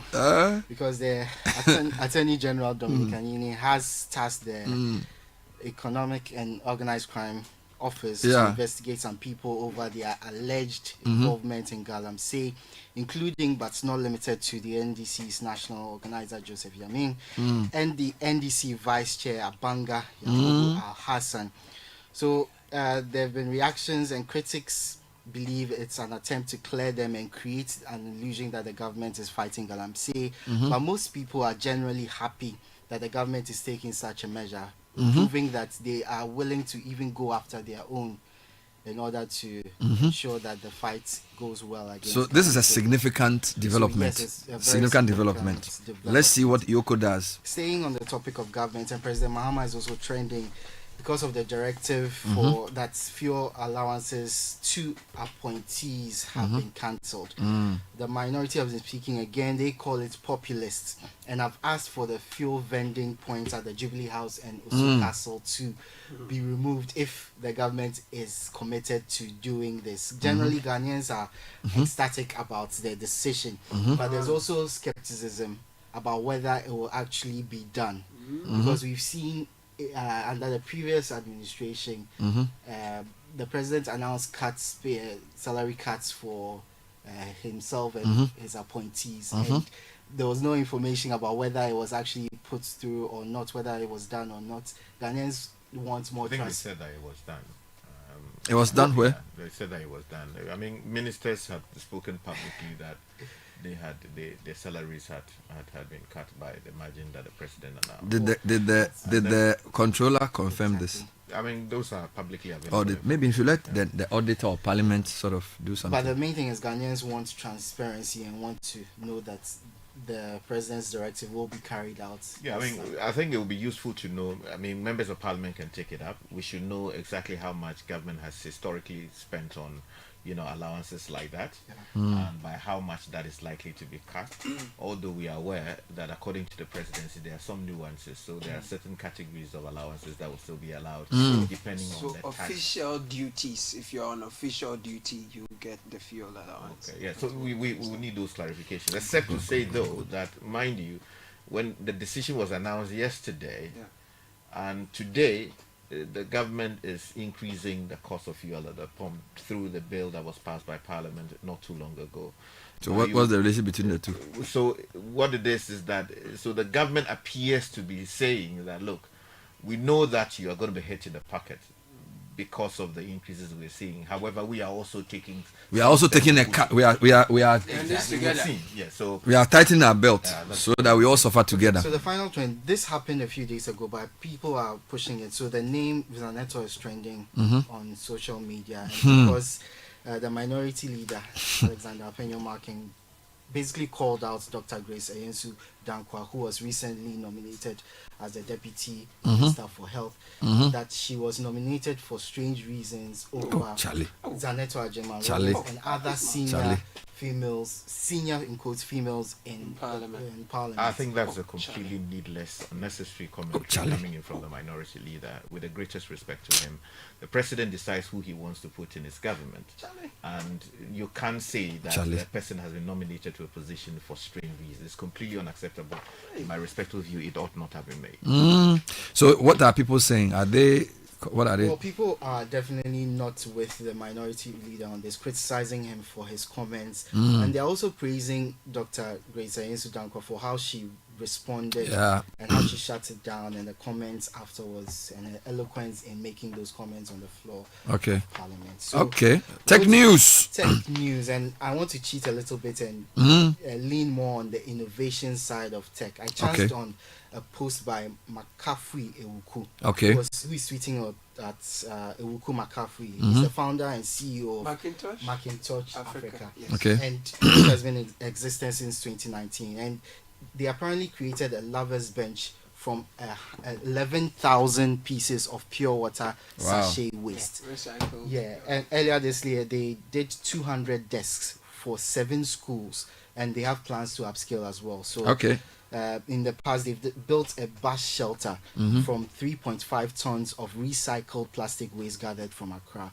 So it's wonderful work that I wanted to highlight because of what it means for plastic waste recycling and sustainability of our environment. And I feel that if anyone wants to support it, it's a good initiative to support. So you can contact him on ewukumakafui@gmail.com, macintouchafrica.org. I know that there's something I saw somewhere, a friend of mine inviting me to circulate. I can't immediately find that, but there's some funding available for folks like that to win in excess of £40,000 or dollars there. So it will be useful to have him enter that competition and hopefully get something, because we told that our sea is getting increasingly polluted with polythene bags, and so let's see how. All right, that was taking social media trends with Edwin Kwakofi.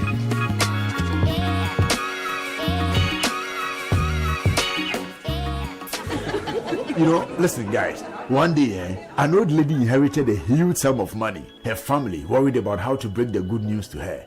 They feared that the sudden good news might give her a heart attack, and so they decided the family doctor, who was experienced in delivering such news, should be the one to tell her. And when he did, surprisingly, she smiled. Relieved, he asked, "What are you going to do with all that money?" She replied, "I am going to give you half." The doctor rather had a heart attack. Can you imagine?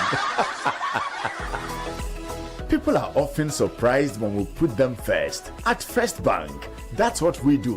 We put you first. Experience the gold standard of banking with First Bank. Open an account today and enjoy our user-friendly mobile app, quick banking via *894#, convenient shopping with our Visa Prepaid and MasterCard, and more. All designed to serve you better. First Bank. You first.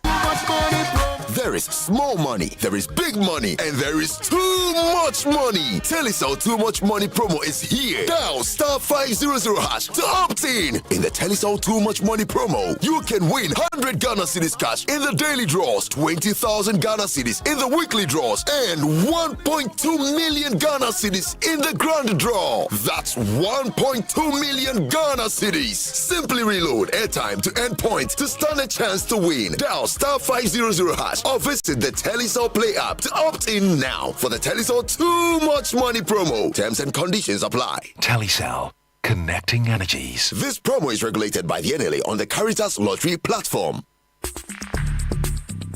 Join the conversation on the City Breakfast Show on Facebook at facebook.com/City97.3, Twitter at twitter.com/City973, and Instagram at instagram.com/City973 with the hashtag CityCBS.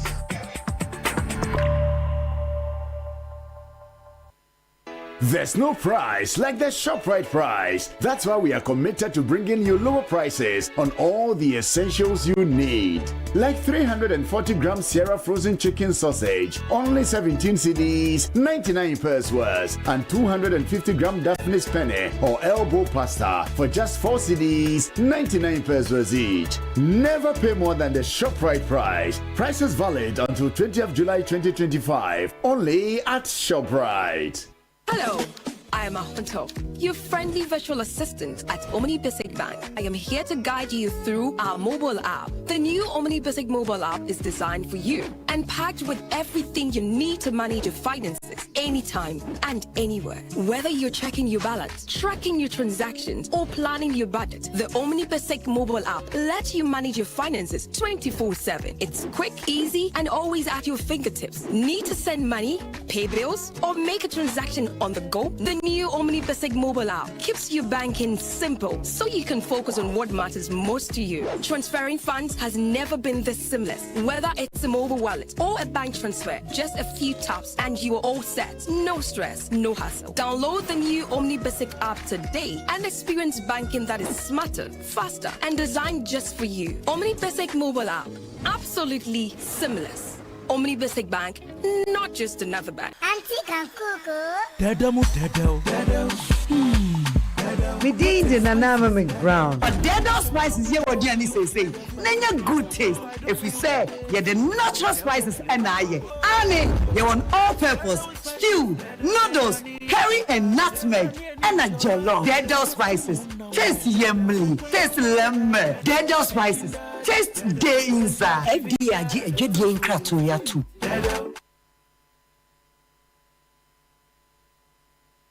This is the City Breakfast Show, the city's biggest conversation. The City Breakfast Show. Rise above the noise. I'm always taking care of the children. All you know is music. I hate you. Camino under me. What to be the matter? I see the cry for my head. I hope say no be better when you carry. Mommy, see, I they love you for a long, long time, and I never go to give up on the love. I go buy designer, yeah. For you, my miss my like a baby. Anything that you want, my baby. You know, go suffer for this life again, yeah. Ferrari for my lover, welcome. Gucci shoe for my lover, company for my lover, yeah. Don't let me for my lover, Egusi for my lover. 8:15, and we are still on City Breakfast. So to remind you quickly again of the literacy challenge, this year's essay topic is in not less than 600 words. Discuss the effects of climate change on agriculture in Ghana. What challenges do these create for individuals, families, communities, and a nation? Suggest practical solutions to help all Ghanaians mitigate these challenges. The essay must be in your own handwriting, endorsed by a parent or guardian, and add your full contact details. Deadline is 26th July. That's 2 Saturdays away. You can submit it either through the front desk of City FM Channel 1 or mail rather to PO Box GP 14123 Accra Central.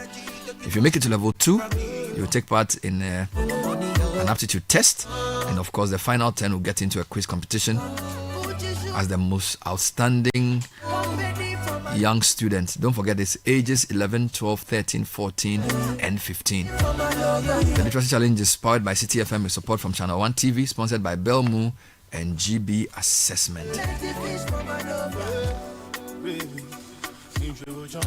Get paid smarter with Zenith Bank's Merchant Pay. Make receiving payments fast, easy and stress-free with Zenith Merchant Pay, the seamless solution for SMEs and corporates. With Zenith Merchant Pay, you can receive payment via mobile money, a QR code, bank transfer, or star 966 hash, which is our USSD code, all in real time. Also enjoy instant payment alerts and quick settlements and easy reconciliation. Sign up for Zenith Merchant Pay today at any Zenith Bank branch and enjoy fast, secure, instant payments anywhere in Ghana. Zenith Bank, in your best interest.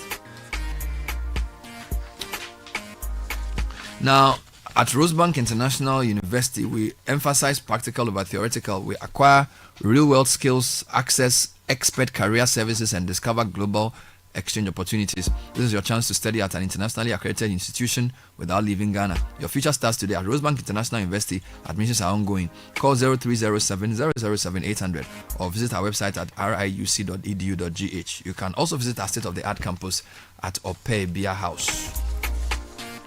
Now, talking of AI, there is an AI masterclass happening this Saturday, the 19th of July, at the Institute of Digital Marketing. The facilitator is Maximus Ametogo. It's from 9 a.m. to 4 p.m. and it will help you unlock the power of AI for your business. Discover how AI can help your business work smarter, move faster, and serve better, from marketing and sales to customer service and finance. Now, you want to register, please call 0244 767 801. You can also WhatsApp that number actually, 0244 767 801. This event is powered by the Institute of Digital Marketing Sky.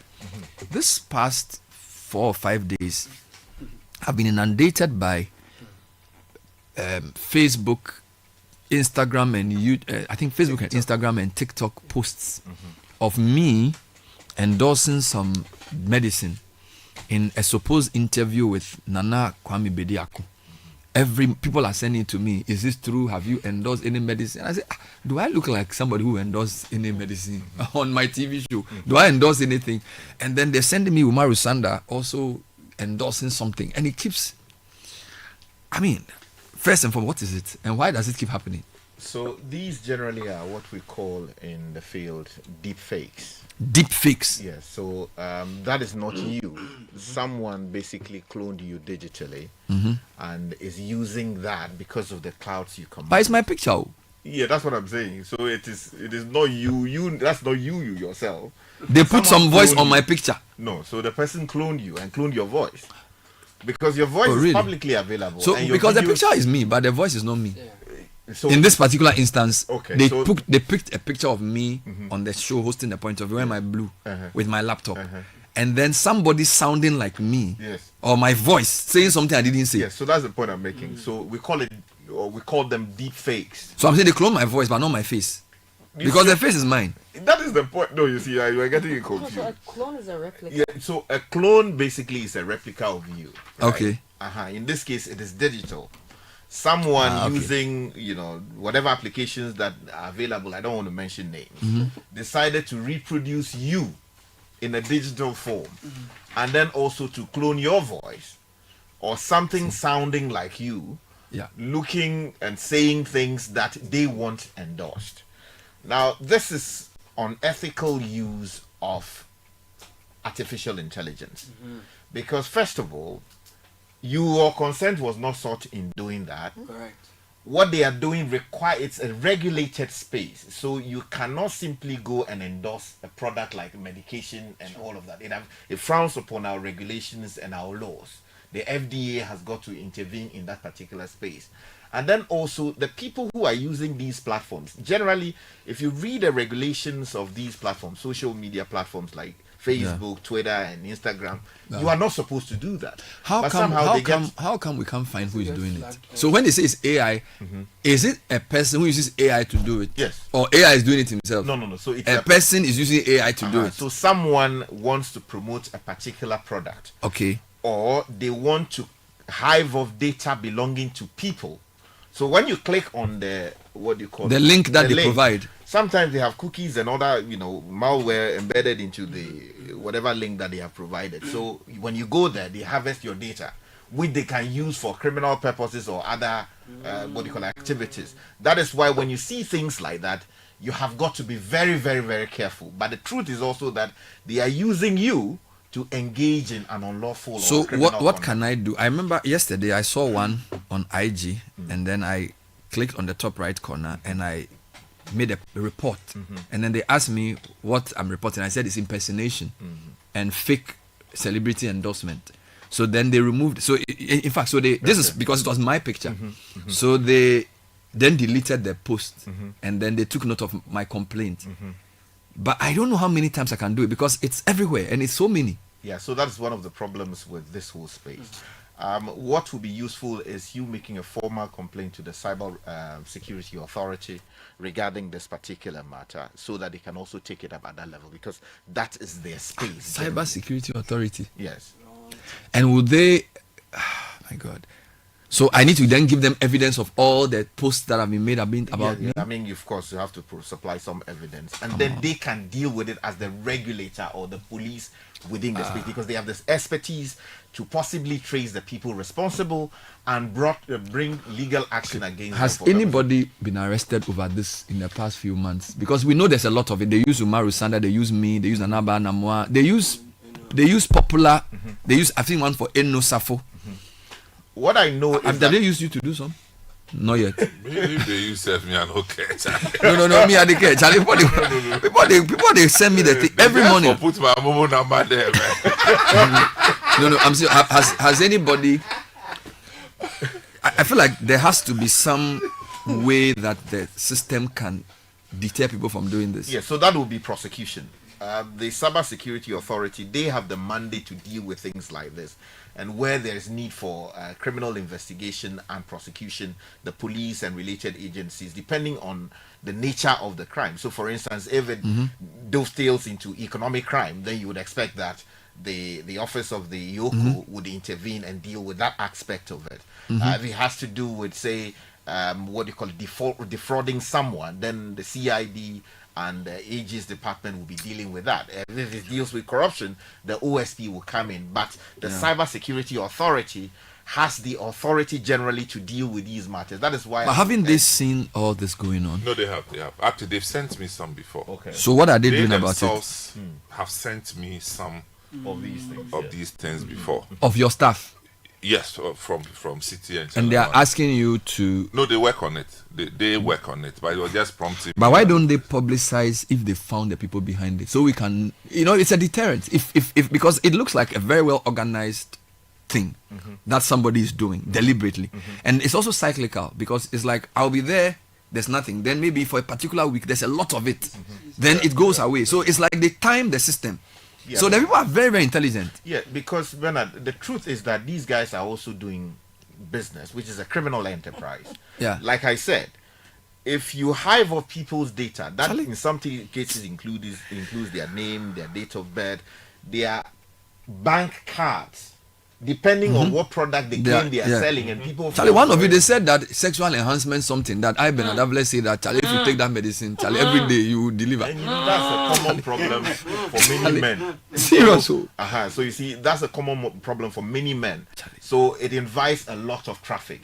So depending on how much they are getting out of it, they would continue. And they target people with influence. You understand? So we have to deal with the problem on the two sides. So you, the person who is affected, as the person whose face is being used for this thing, you have to deal with it from that end. And then also, we also have to educate people to be aware of how they can use things like that to steal their information and then use that for other purposes, or in some cases defraud them. Because engage in some my other problem in Ghana is that the proliferation of digital devices is not proportional to the growth in digital literacy. So everybody has a phone, but that doesn't mean people are digitally literate. So in fact, what we are seeing is that there are many people who have a device which actually exposes their ignorance and it's a danger to them. Yes. Look on a lot of the platforms that you have and how people use it. It's very clear that they are digitally illiterate, but they still have the tool. So they become potential victims in the hand of a very deadly syndicate of criminals. So the other thing is, when we talk about security in Ghana, I feel like we are still thinking brick and mortar too much. Yeah, that's true. Okay, so let me give you an example. There's nothing wrong with deploying police to a by-election. The problems that we face as a country today, I can say the cyberspace is very serious. If a bank has their system hacked into, money can be stolen. If a telco has their system hacked into, we can't communicate with each other. If a media house has their system corrupted, they can't broadcast. Now, we spend a lot of money and airtime talking about police by election. If somebody enters our election software and damages it, he could destabilize the country. Now, I don't see us recruiting and emphasizing that level of public education on cyber diligence. Do you understand me? We are still very concerned about brick and mortar security. But I can tell you that a lot of companies now, their biggest pain point is digital safety. Exactly. Where for the past 6 days, I've not been able to pull money from my Momo account from my bank into my Momo account. When I asked my bank, they said we've had a problem like this for almost 10 days. So effectively, they are losing money because I don't like going to the bank. So most of my transactions are done digitally. I haven't been able to bank. Okay, imagine if that thing is resulting from a hack. And imagine if that person has the tools to steal people's money. All right, so I feel like the society itself has not woken up to this challenge. Meanwhile, so many people are clicking on things. And you see, when you go to some of your family platforms and some of your aunties and uncles are talking about things, it tells you quickly that most people still are digitally very, very basic. And I don't feel like the country has realized that there needs to be some drastic action taking to protect our lives, our finances, our privacy, our knowledge. Because there's also a lot of disinformation. Okay, yesterday I saw a photo of some politician and they put a photo taken in 2024 and he was standing by some car. All right, and then somebody said, hey, this guy has done well in 6 months. Then later somebody said, no. This guy was campaigning somewhere and then somebody he met had put his name on a car. And the person said, I'll join your campaign. But it was done and they put it as if he had just bought the car. And it went very far. So by the time you recover and say, oh, this is not true, this is the nuance, it's already gone. It's a very worrying situation for me. You did computer science, you did AI. So I think you need to really, maybe we should do a weekly public education on social. It's something. It's a very I laugh. They've not used your face. That's why you're happy. The police does a lot of work on this. Okay. But I think, Sky, maybe you can help out. I think we need to alter our laws to allow the police to break free on that. I think somebody has to always report. Or they should catch somebody and put him on the front page and say, this guy always has to report, and then they take something like that. I don't know. Don't they have surveillance? No, they do. Because I think that there should be a surveillance of social media platforms to check these things. They do. They actually have. So do they take any action that they inform us of? I think their focus is on government security and certain key individuals. But the general populace, I don't know how the mechanics would be, but they do. That I know for a fact. When I was in secondary school, we heard of Piram and R5. They were so-called scams that dupe people, and it was a big story because a person had set up a system that deceived many people to lose their money. There are daily Pirams online. There are daily Pirams on TV. That's the case. On daily basis. Yeah. So my question is, how are you allowing people to? It's as if I'm standing on the roadside shouting and saying, "Fasikama, Mayor, I'll double it for you," and the government is looking at me. But they are doing it on social media every day. They are doing it on TV every day. Why can't the state say we will crack down on criminals online? You see, so the state. Okay, so I think there are gaps. If you read various international assessments of Ghana's readiness to deploy, technology and then also to combat, matters having to do with, cyberspace-related fraud and criminal activity, we still have a very long way to go. We have the infrastructure sometimes available. The question is how to take it to the next level. Bernard, don't forget that the technology itself allows people who are minded to be criminal to be ahead of the state majority of the time, because there are new things always developing, and there are always creative minds within that space. The challenge we have observed is that the state almost seems to be slow in recruiting top-notch IT experts, to actually deal with these problems. Because first of all, look at it. How much has been voted by the government of Ghana over the last 10 years or so to train top IT minds to be able to police our cyberspace? We say that we are doing digitalization, we are automating processes and all of that. That comes with a certain responsibility that someone must assume to ensure that, okay, the firewalls around what the BOG does, the firewalls around what the various banking institutions do, the Registrar General's Department, there is someone there whose job it is to ensure that we don't have foreign hackers or local hackers seeking to enter into the system, or where they attempt, we are able to rebuff them. But ask yourself, when we talk about scholarship being given to Ghanaians to go and study abroad, how much of that money has gone into training people in the cyberspace? You understand? So that is a huge gap that we have got to deal with. So can I say that generally as a country we are very lax when it comes to security, and particularly digital security? We do have, at the operational level, we have some very serious IT guys and cybersecurity guys. But at the top level, we appoint people with very short horizons who themselves don't understand the space. So the law of the lid, the person sitting at the top doesn't get the full scope. Papa, you go at the operational level, there are people sitting here who are working for other companies in the Western world. Exactly. Cybersecurity guys.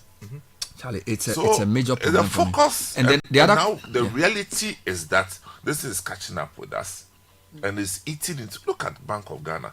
They actually make a statement to advise people not to patronize certain and every month, and every month allow the Bank of Ghana to be the one to be doing this. Every month there's a new release on, because there's always some fake something. It is because of the failure of another institution. Which one? Which is the police. Rather, I thought it was cyber security. They also the police. So wait, are you saying that the police job is also digital? Go and see the investment they've made into the cyber security in the police. Really? Yes. Crime prevention is crime prevention, except that the mandates are triggered depending on. Because when I go to the police station, I see a foolscap notebook. Telling me that what I didn't see. Foolscap notebook where I didn't see for them. Do you know foolscap? The police, they have people there. No, wait, wait. Listeners, wait. Go to a basic police station in Ghana today. Massa, foolscap notebook. Yeah, because they have to write. I'm talking about the system. Okay. The cyber security authority is there. But trust me, they can't do anything without the police. Yeah, that's true. In the country I went to study for my masters, and the country I visit regularly. When you see a police in America, when you see a police in a car, the whole car is a computer. Behind the driver's seat, he has things he can scan. If he can scan everything and check everything, including your passport and everything, on that spot. When you enter the country, everything. When you are due. So he can see you and say, "Young man, where are you going?" So I'm going to the shop. Okay, do you have an ID? Put the ID in. Okay, you came on 15th October. You are leaving 2nd December. Okay, all right. So where are you living? What do you understand? Yeah, all that information. Now, that workstation is just one vehicle. Now we don't have police vehicles. I don't think they have anything. Then you go to a police station. I don't even think they even all have computers. Even if they, I don't think they are networked. Now I don't even think that the police, if they find me, maybe my laptop is lost, and I'll tell you this for free. I've had friends who have lost laptops. We've tracked that the laptop is at Tiptoe Lane. We go to police. They are not even interested or even amenable to saying, because this private guy who has said, "Oh, I have seen the laptop here. This is what the data is saying." The police should be telling me this. I have told them. They are like, "Oh, we don't have a car to go." So if you say it's the police, then I'm very worried, because if it's the police that I know are the people who are supposed to be protecting our cyberspace, somebody's laptop was taken. In 5 minutes, we found that the laptop had gone to Tiptoe Lane. We saw it on the platform. The police guy didn't even seem interested or equipped to even confirm if this is true and to even follow up. How is such a person going to protect my cyberspace when even basic thing that has been taken from me, he doesn't even... Do you understand? So I don't know. Maybe we should take it to another institution. Well, you see, the cyber security authority is there. You understand? But they can't arrest you without the police. Why can't they? No, without the police. Because they are not, they are not police in that sense. But can't we give them the power to arrest? No, they work with the police. Yeah, The police is doing a great job. I know this as a matter of fact. Well, they haven't seen it. They should come. I don't That's know what I'm saying, how. that they need to be giving Cyber security. They need to be given some freedom and direction from the top. So what do You they see need? Okay, since the passion with which you talk about these things, I was expecting that with the challenges the Bank of Ghana is facing, yes, within the financial sector, this issue should have been, given prominence. Yesterday, the Minister of Interior spoke. He didn't say anything about. I didn't hear anything about cybersecurity. That when he met his first 6 months overview, he did. I didn't hear. Maybe well, that would be. So I'm trying to say that maybe the police within the space who know these things are interested, but I don't think the police administration in assessing our threats as a country, they rank cyber threat as highly as they probably rank terrorism and vigilantism and those things. And I'm saying that the deleterious effect on society, because this guy misinformation. Look, I met somebody yesterday. They say we shouldn't eat this. Why? Somebody has said it on social media. They say we shouldn't. Like, there's so much lies and deliberate fabrications, and then there's whole conversation around misinformation around government. So they'll say, oh, this Burkina Faso president, he has canceled all debts in his country. He's making hospital free. These are palpable falsehoods that anybody can verify. But the large population, they are eating these things. And you see, when you have a society that can be deceived in this systematic way, you need to put in buffers. You see, Bernard, you need to put in buffers. That is the truth, that we don't seem to be doing much. Previously, let me make a graphic so that you understand. Previously, you go into a community and you want to share information. You use the gongong meter. You use the gatingo and then beat it from point to point so that people can hear it. Even in that way, you cannot reach people in mass numbers like that. Okay. Right? The opposite is now the case happening within social media, this social media age and technology age, where a platform has about, say, 2,000, 3,000 people. If you drop one misinformation there, you have already gone viral. You have Imagine polluted 2,000 people. Exactly, because those people are likely to share it. Yes, without thinking. Exactly, they will pick it from there, because one person on average will be a member of about 5 different platforms. So he picks it from there, drops it on that platform. So it goes viral quickly. That is what is happening.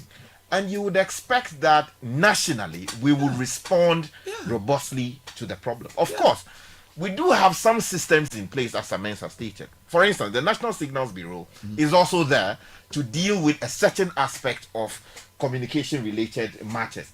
That is how the police are able to work with them to track where, armed robbers may well be, or suspects may well be, and then effect arrest. I think the call this morning is that we should see the problem as a national emergency. Seriously. And enact policies and enforce existing legislation in a way as to deal with the problem. I recognize that Sam George, the young, brilliant minister in the space, is doing something in that respect. And recently he made some comments, although some of them did not go well as expected. But I think he understands to a large extent some of the realities on the ground. What needs to happen is backing that appetite to effect change, which the needed reforms and policies as to drive the change that you are talking about. I'll read a few comments on this. And quickly though, existing legislation also deals with some of these things. And I don't know why the police are allowing it to pass. All right. Because, for instance, recently Agrada was convicted for having done ABCD. Similar legislations can target people who are deliberately using their social media. Consistently doing exactly. that. I mean, it cannot be. And there should also be influencer responsibility. Yes. Where people, look, we media houses, right? We have large costs, pay bills, very responsible. We cannot run any advert without FDA, or in some cases without other regulators saying that this advert is kosher. Somebody has 600,000 followers on social media and is promoting anything. Now, the sponsor doesn't care. Give the person money to push this product to 600,000 people. The person's only cost is data, sitting in some house. The FDA and co don't seem interested in these guys. Then we who are the ones who are in situ, who have employed 200 people, hey, you can't advertise this, hey, you can't do that. And I'm saying to myself, what are we really doing? So a lot of the companies are spending their money on these influencer things, and there's no proper regulation because they are not accountable to anybody. And for me, I keep saying, proliferation of mobile devices is not tantamount to digital education. Actually, I feel in Ghana we are digitally illiterate. Massive. Generally, basic safety rules, what to do, to fight. We don't do anything. All we see is that hey, see and my rice, China rice, no IABB, my robber. And people Siska, what makes it worrying is that people will argue with you to a point where you'll be frustrated. Yeah. Because they've seen it on social media. And I'm saying that one day, if you look at what some other countries do, they can even turn us on each other. Yes.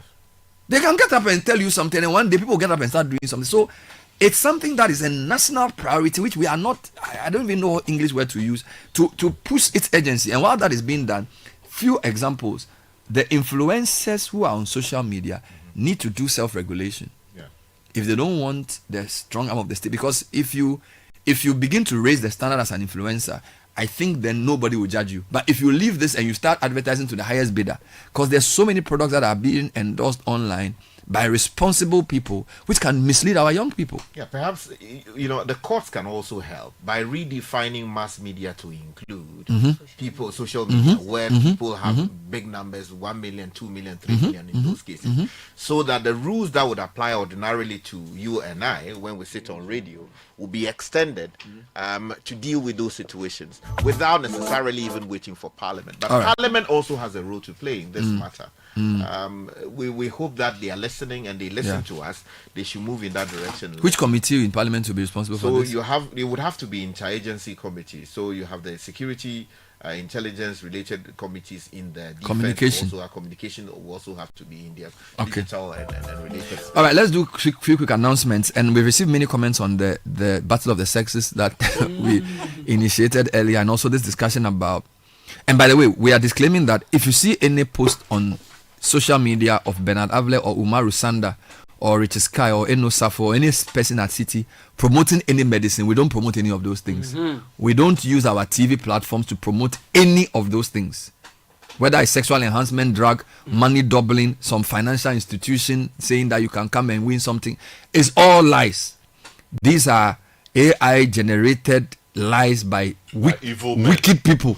In Duncan Williams' voice. Yes. There's this message from Dr. Seth Alo Nyo, who says, Bernard and team, the PhD holders in the cybersecurity space are not appointed to top management positions to deal with these problems. These positions are taken over by politicians who barely have knowledge in the cybersecurity domain. We, those who did PhD in these spaces and are experts in our own right, are only found in some universities in Ghana. These top positions will not be advertised, and if advertised, they may be given to politicians.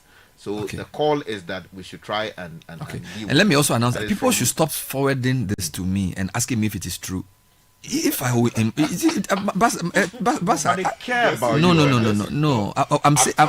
announcing it on air. Don't send, because the more you forward it, the more you give it traction. Because you are there. Don't forward it to me and ask me if it's true. You see, I think the point is that at times they want to be sure you are aware that somebody is using your image for such a thing. I am aware. That's what I'm discussing. But the more they forward it, you see, it's gaining traction because the thing is registering how many people. In this case, they are sending it to you to confirm. So because to you are. Ignore it, man. So you should put a disclaimer on your. I have not endorsed. But disclaimers don't go anywhere. Amos, Amos, please create something for me to write on my page. That actually. WhatsApp. As we are discussing it now, my father, Aloski, is this true? Is this true? Saying why will this be true? People said it to me, and I just do the laughing sign. The man who does this, No, but for me, it's also disruptive. I understand. It's very disruptive because a lot too. Please, is it true? Is it true, Senior? Is it true? So you see, Bernard, previously when AI and social media platforms were not there, see your AI with people defrauding by false pretenses or maybe somebody impersonating you. So why can't we use AI to catch these people? Why are people using AI to catch them? The systems are there. The systems are. We have to go after them, but some of them are not in Ghana. Yeah, that is wow. some of them most of them come from the Asian countries. That is also true. You get me? So you can't go but you need a visa to enter a country, but I don't need a visa to do crime from another country. That's the cyberspace. Shouldn't countries start thinking of, it's a very thin line, right, between controlling what comes from outside and also censorship and all that. So, Bernard, sorry. Yeah. Sky says something. How we can rework our laws to take care of the what happens within the cyberspace. Okay, if we are traditional media and somebody is digital media, what's the difference? One is virtual, one is physical. The law should be extended to apply to virtual as well. Okay, it's not. I'm not too pained if somebody sitting in India tells me I'm stupid. But if somebody that I can see face to face in my country is telling me I'm stupid, I'll go after him. But what if the guy in India is saying you've endorsed something? No, what I'm saying that what is not under your control, let's leave that for later. But what is under our control is that within our space, we should be able to protect and take people on for using the cyberspace to disrupt the way we live. Charlie, then they say somebody's promoting cryptocurrency. In fact, they even used the president to do it one day.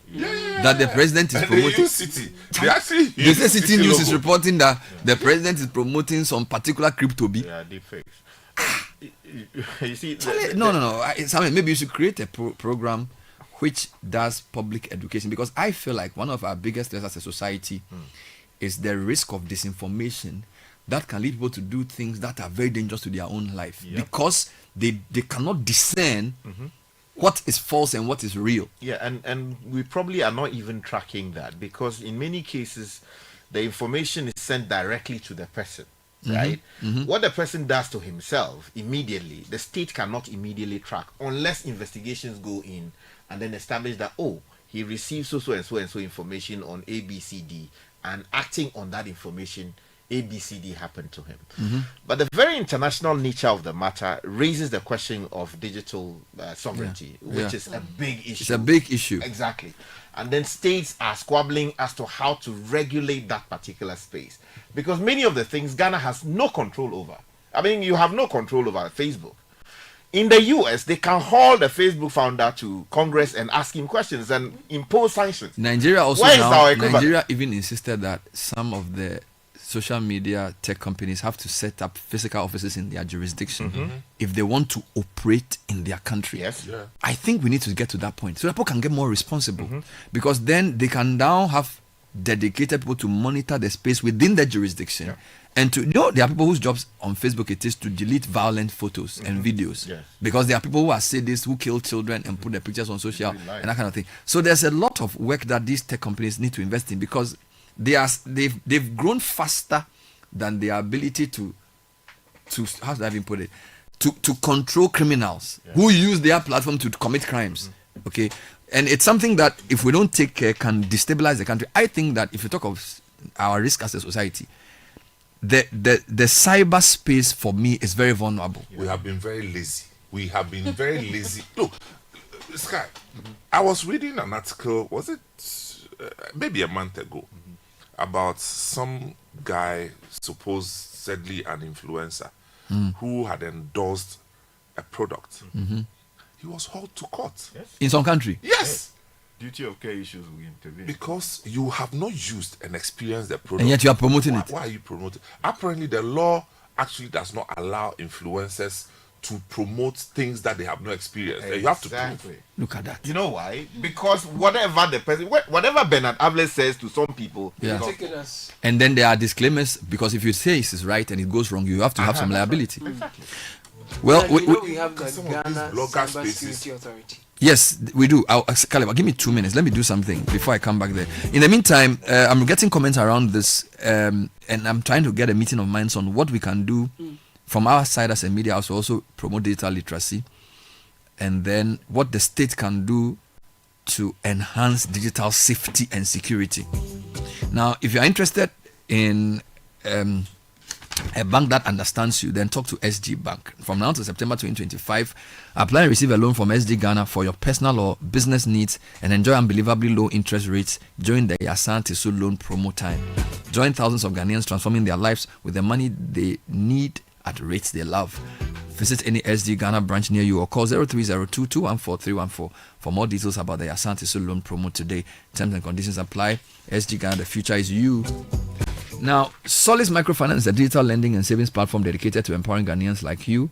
You can open a savings account in 3 minutes using your Ghana card and personal mobile money number. You can start a targeted savings plan and earn market-beating interest rates. Apply for fast and easy loans to boost your business or cover emergencies. Easily deposit into your Solis account using any of our mobile money linked wallets. Save smarter, borrow more easily, grow financially stronger. With Solis Finance, more money, more power. And let's also talk about Republic Bank, Caleb. Yes, Republic Bank says when we say we are the ones for you, we truly are. That's why we've reduced Citi mortgage interest rates even further to a new low in the tens. That means you can afford to own your dream home or your next one for less. But don't wait. This is an offer that's available for a very limited period. And if you already have a mortgage with your bank, you can then switch to Republic Bank and enjoy this exciting deal. Visit any of our branches today or send us an email to myhome@republicghana.com. Call us if you're in Accra, 054-0109-649. In Kumasi, the number is 054-0109-901. For more information, Republic Bank, we are the one for Now, you. listen to this message. Good morning, team. My uncle's home was broken into last quarter, 2024. CCTV footage captured the person. Upon reporting and submitting the video to the police station, they asked him to go around in search for the person himself. If he is fortunate to find the person, the police will come and effect the arrest. This is the state of which police station? He didn't mention, but I do not think he's lying. Oh no. We're just trying to, because the police they themselves, they are listening to this. I'm telling you that they are listening to this program. So I feel like our police, a lot of work needs to be done to raise the level of the basic policeman that we interact with. So you see, at the high level and within the specialized units, they are aware of these things. But you always check. It's like I always say, you are only as strong as your weakest link. So you can be doing all the strategy. Your sales force goes on the ground. They are not doing well because they don't understand what you are trying to push. I think the police administration needs to look at the last mile. When a person goes to a police station at 10 p.m. to report a crime, what is the reaction of this police person there and that police office to the person's plight? Let's not say we've invested in the computers. We have the digital devices. The attitude of your men on the ground is actually your policing. It's not what system you've bought and installed at the headquarters. Bernard, you are 200% right. Even Central Bank, SNIT, all these huge institutions, they have invested heavy infrastructure to protect the cyber security space. But what happens? Some reckless person somewhere who is having an off day, who just allow the thing to go off because he doesn't care. So it's more a human problem than even a technology problem. In fact, yesterday I was talking to somebody. The person said he's realized that in his country, that underdevelopment cannot be solved by technology because the things in their head, the problem. You cannot use technology to solve an attitude problem if the person will not listen to you. Okay, a policeman, you've given him the laptop, you've shown him where the thing is, and he's like, Charlie Masami Mabre. How are you going to solve that with technology? So you see, it will travel some time. So education. So that's why I support those who say that in terms of digital literacy, we should introduce it at the very early stages of life in the life of a child.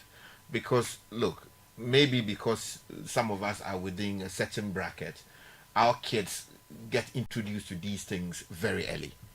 But go to majority of the homes we have in Ghana, many of them do not even know what a mobile phone looks like, let alone how a laptop works. So what happens is that person grows, over time. I didn't get exposed to computer until I came to Accra. Although they collected money from me at secondary school that they were going to teach me ICT. So the lab was always locked. So we didn't really. Why are you like that? So the point is that person grows and is now chief inspector responsible for a whole Adenta area without any idea as to what's happening in the digital space. They should remove the full-time notebooks from the police So station. you see, recruitment will also have to take care of this. The police administration must be able to say that, look, going forward, we want to recruit out of, say, 100,000 people we want to recruit every year. Maybe 30% or 40% of them should be trained in this space so that we can send them in all to the various districts to be able to deal with problems. Let's read some comments on the issue of the growing menace of AI-generated deepfakes, misinformation, disinformation, and also deception and criminality taking place on our digital platforms, all in the name of business. So this is Kofi from Amasaman. He says, I'm a victim of this digital pluralism. I lost 4,000 Ghana cedis in January this year after investing with one online currency trading portal. Before I put the money in, I had seen a video advert of a prominent Ghanaian journalist giving a successful account of the genuity of the platform. All that was a lie, probably at the blind side of the said journalist. Digital regulation must start now. Fred sends this one in, says, I have been scammed about 4,000 Ghana cedis. I reported the matter to the police CID headquarters cybercrime unit, only to be told that there's a threshold of 5,000 Ghana cedis, so my case cannot be investigated. Look at the that. scammers are still at Look, work. I mean, no, how? If this thing happens, then it's embarrassing. How? Ghana police. That is 4,000. So, you know, tell it. Oh, no, no, I no, should no, also no, say no, something no, for no, them no. because regulation Oh, my sometimes brother. takes into account what is known as the floodgate syndrome. But at least you use that. Hang on, as- let him finish. Okay, Let him finish. Yes, which is to say that, look, if you don't have any threshold, Yeah. you will be bombarded with No, okay, but you are police. Yes. You see, when somebody reports an issue to you, don't think you are solving the person's problem. It's other people too. You are having an intelligence to understand Exactly. the thing better. So this thing of prohibiting the process because of It's for- a price point, it can be counterproductive. Especially if you haven't had an inundation of people with Yes, 2,000, there 3,000, can 4,000. be a threshold, but you should understand the system better. This person is one out of thousands. Who has come to of- report? So because of 5,000, police Have decided says to do it. that That's they what I'm won't do saying. it. It's the attitude. Police has only succeeded in denying themselves knowledge into a space Exactly. they could have had more information for free. 100%. That's also So they misinterpreted the rule in this big. They don't want to do anything. Not necessarily. Oh, it's No, no, I it's think- laziness. No, I take Simon's point very strongly. But They are you see, lazy. as Kakra will explain to you, jurisdiction is a very, very. That's why I said they should open the Sky, thing. Sky, So Sky, then, if Sky, we Sky, revise the rules, They should revise the rules and Sky, energize Sky. the police. Sky, Seriously, Sky, you see, we are telling them to run with. We have tied their legs and we Sky, say they should run. sometimes you just have to use common sense. Somebody has come to you that they've stolen my 4,000. Now, even if you don't have the power to prosecute because it's below 5,000, he's telling you that the intelligence you gain from following that matter will help other people who have been robbed of 6,000 and 10,000. that's true, I agree So with to say that the law says it's only 5,000, I won't do it, is laziness. That's what I'm saying. And you see, you don't use technology to solve that. You don't use technology to solve that. The attitude of Ghanaian duty bearers is sickening. How can somebody go to a police station with a case and you tell the person to go and catch the thief? You are paid with taxpayers' money, for God's sake. Nothing has changed about People that. are Charlie, I read told more you comment. my story from Kotobabi police station years ago. What happened? They said, go and do you have any suspects? That's what the man said. And me to Charlie, I was Long time ago. long, more than maybe 20, 25 but things years. haven't changed. And then me too, I said, yeah, the police said I should bring the person as suspect. So I went to bring the person. Then slap you for the that. person, yeah, they wrote something on in the foolscap thing. Then they said we should come tomorrow. when the guy was with his mother, then the police said, it's what oh yeah. I don't know, I was suspecting it, sir.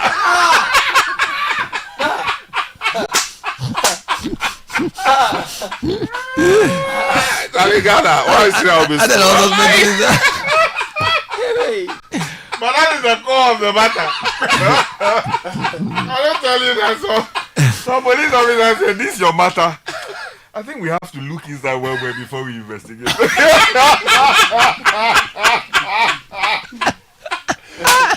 Ghana police. Oh. You have to change this. You have to change this. You have to look inside before we Yeah, we investigate. have to look inside well before we investigate. No. Charlie, yeah, COP, And then you have to look inside proper. Before you investigate. Can you go on, Anyway, please? so Fred goes on to say the scammers are still at work on TikTok every day using Feed Ghana program adverts. Oh, Togui Dobu sent this one in. The FDA has now moved into the social media landscape. Social media adverts must be approved by the FDA first before you can do so. This is in the new advertisement guideline. Good morning, Team CBS. Morning. The so-called influencers themselves need cyber education. All what they think of is making quick money. That's all. Hello, CBS. On cybersecurity, I believe Ghana has on some level invested in platforms to deal with these issues. However, these faculties are not easily accessible to the everyday Ghanaian. Let a prominent person or their associates have a cybersecurity issue and you'll be surprised how it will be resolved. This is a country that is reported to even have bought Pegasus software.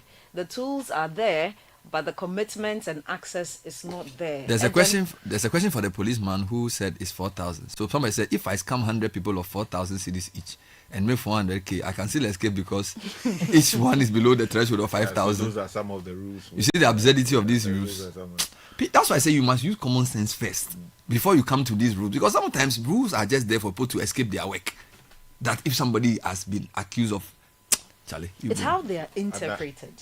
People don't want to do them work. People don't want to work. Ways or other institutions. Charlie, Papa, we have invested in this space. Ghana has invested.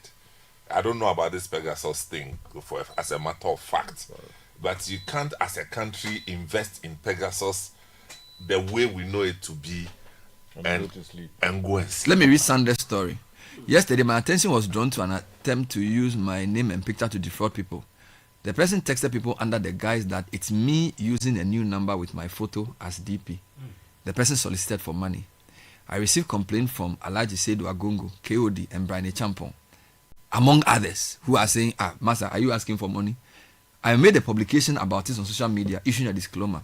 This morning, Honorable Eugene Boachientri also texted me asking if I have also changed the number because I'm soliciting for money from him using a different number. I've realized it's the same person, and this person appears to know me and know what I do because he's even telling other people that he will come and interview me on Facebook. Basically, he's telling someone that you should give him money so that you can interview him on face to face. I reported to the Cybersecurity Authority a few weeks ago, still awaiting a response. Someone is using me to engage in Momo fraud from prominent people. The person is using my DP. I wonder how many people may have fallen victim first before asking me. Exactly. You see, so now the person knows that he's a journalist. So he say, oh, bro, I need something small to cater for the woman's school fees or something. He says, my father is to undergo... So the person has sent so he said that this is Sander, I'm using a different number. Because they know Sander's number. Let me tell you, once you use a phone number, the police can arrest you. Yeah. Well, he's reported to cybersecurity.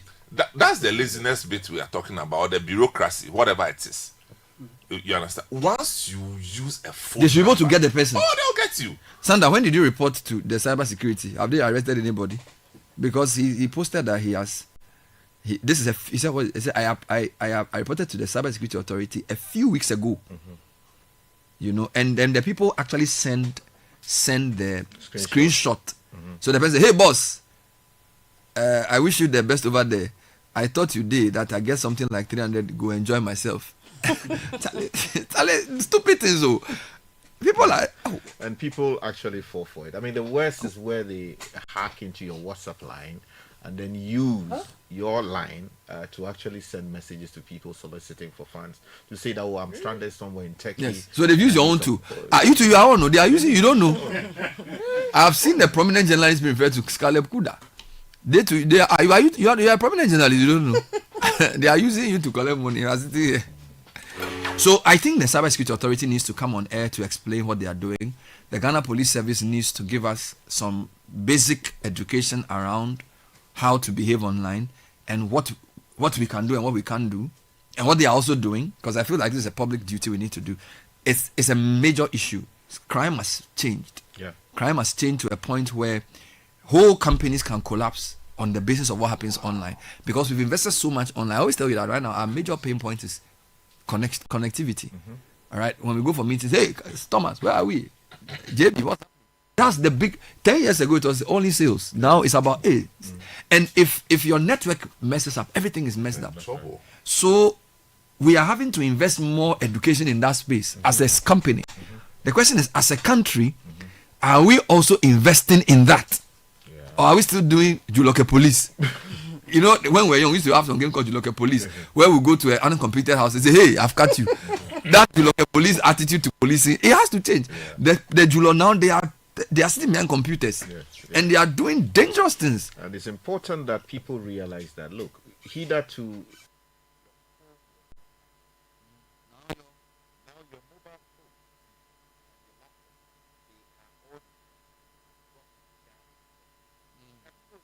I don't care. I don't put security whatever on my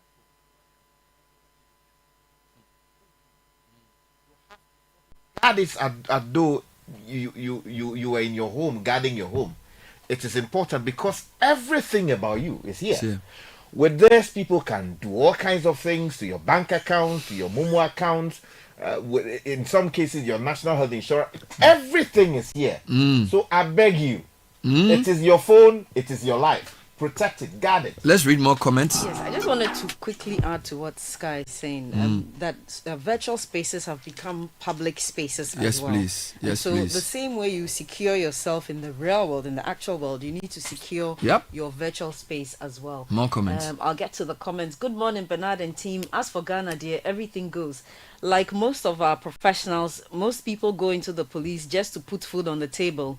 They are not passionate about the job. How can we even recruit JHS graduates as police officers with no critical thinking ability and expect anything better from them? There are countless examples of bad experiences with our police officers. A lot of bad things are going on in the police force. Killing innocent people because of extortion. Even some give their arms to thieves and robbers. This is a claim this person is making. Good morning, Bernard and team. I think we are failing as a country because I was 3 times robbed around 7:30 a.m. at gunpoint.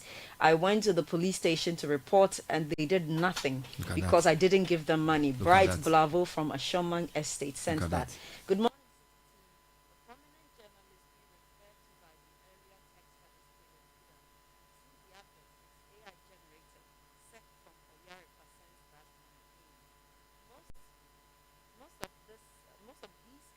Targeting pensioners and people with the ability to navigate online in the form of clickbait, or rather who don't have the ability to navigate online. So go to the most visited sites in Ghana and you see so many ads about houses at Dome, Kwabenya selling for 20,000 cedis. We need a national firewall like what the Chinese have.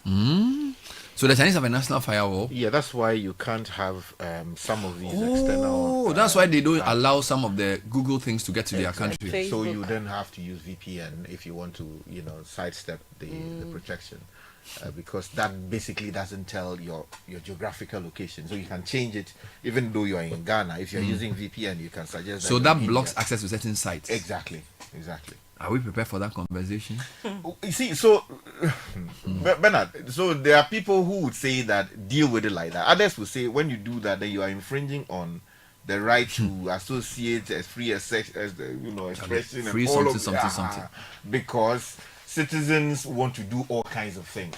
And the moment you go into that space, people will say, oh, the government is restricting access. So that's why in some cases they shut down the internet completely because they want to control something. But that also infringes some other rights.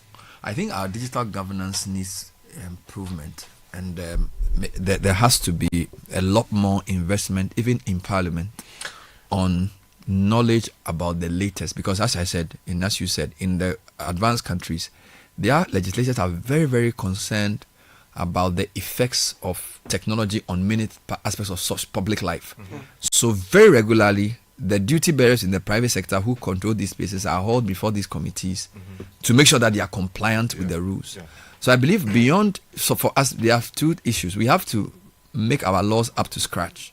Then we have to let our legislators then police the space so that if an organization is allowing its platform to be misused, they should answer.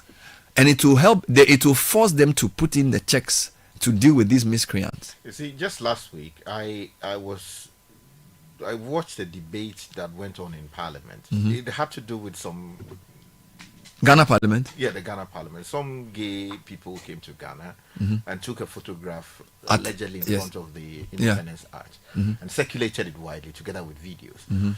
Then I think the matter came up in Parliament Mhm. and one of the minority MPs had raised it. Mhm. And then there was a response from the majority side, which was suggesting in effect that it had been generated using artificial intelligence.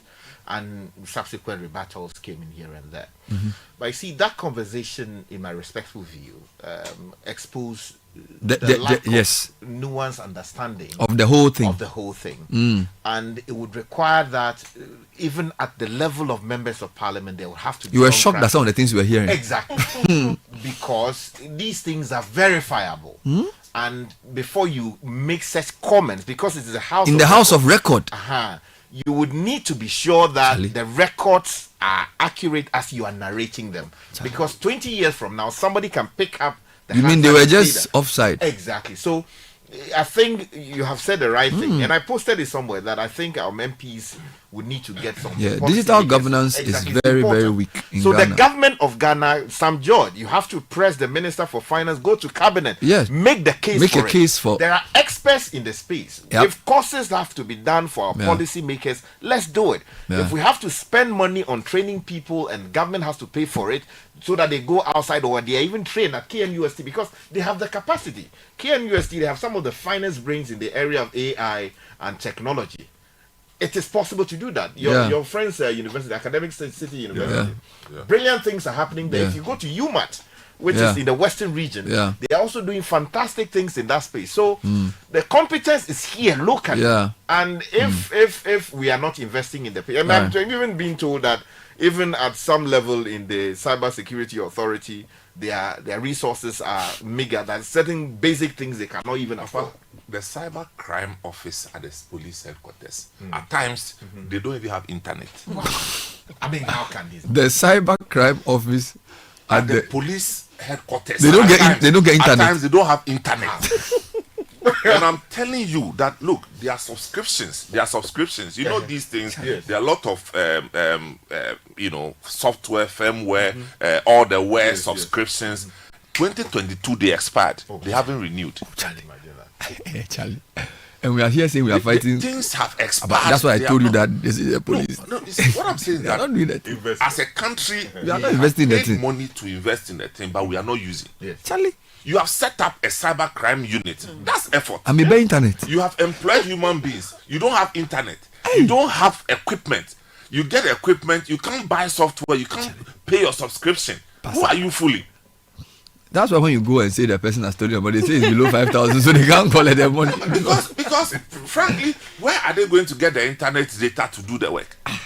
If the police as an institution doesn't see this cyber crime unit as a key instrument of development in 2025, Then we are in then trouble. we are in more trouble than we first because we have all agreed that every company has realized that all the threat Every is time they say, "Oh, let's sew new uniform. Let's Let's- change the uniform. let's get more- buy new cars. Let's buy new- those things." You are buying the thing, and fraudsters are taking over your policing. Scammers. He had to take the FBI to come to Ghana to arrest some people who were engaged in fake romance camps.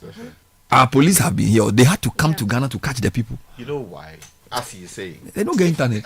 So you see, I mean, by internet. the criminals these days are not the ones who are only out there walking around.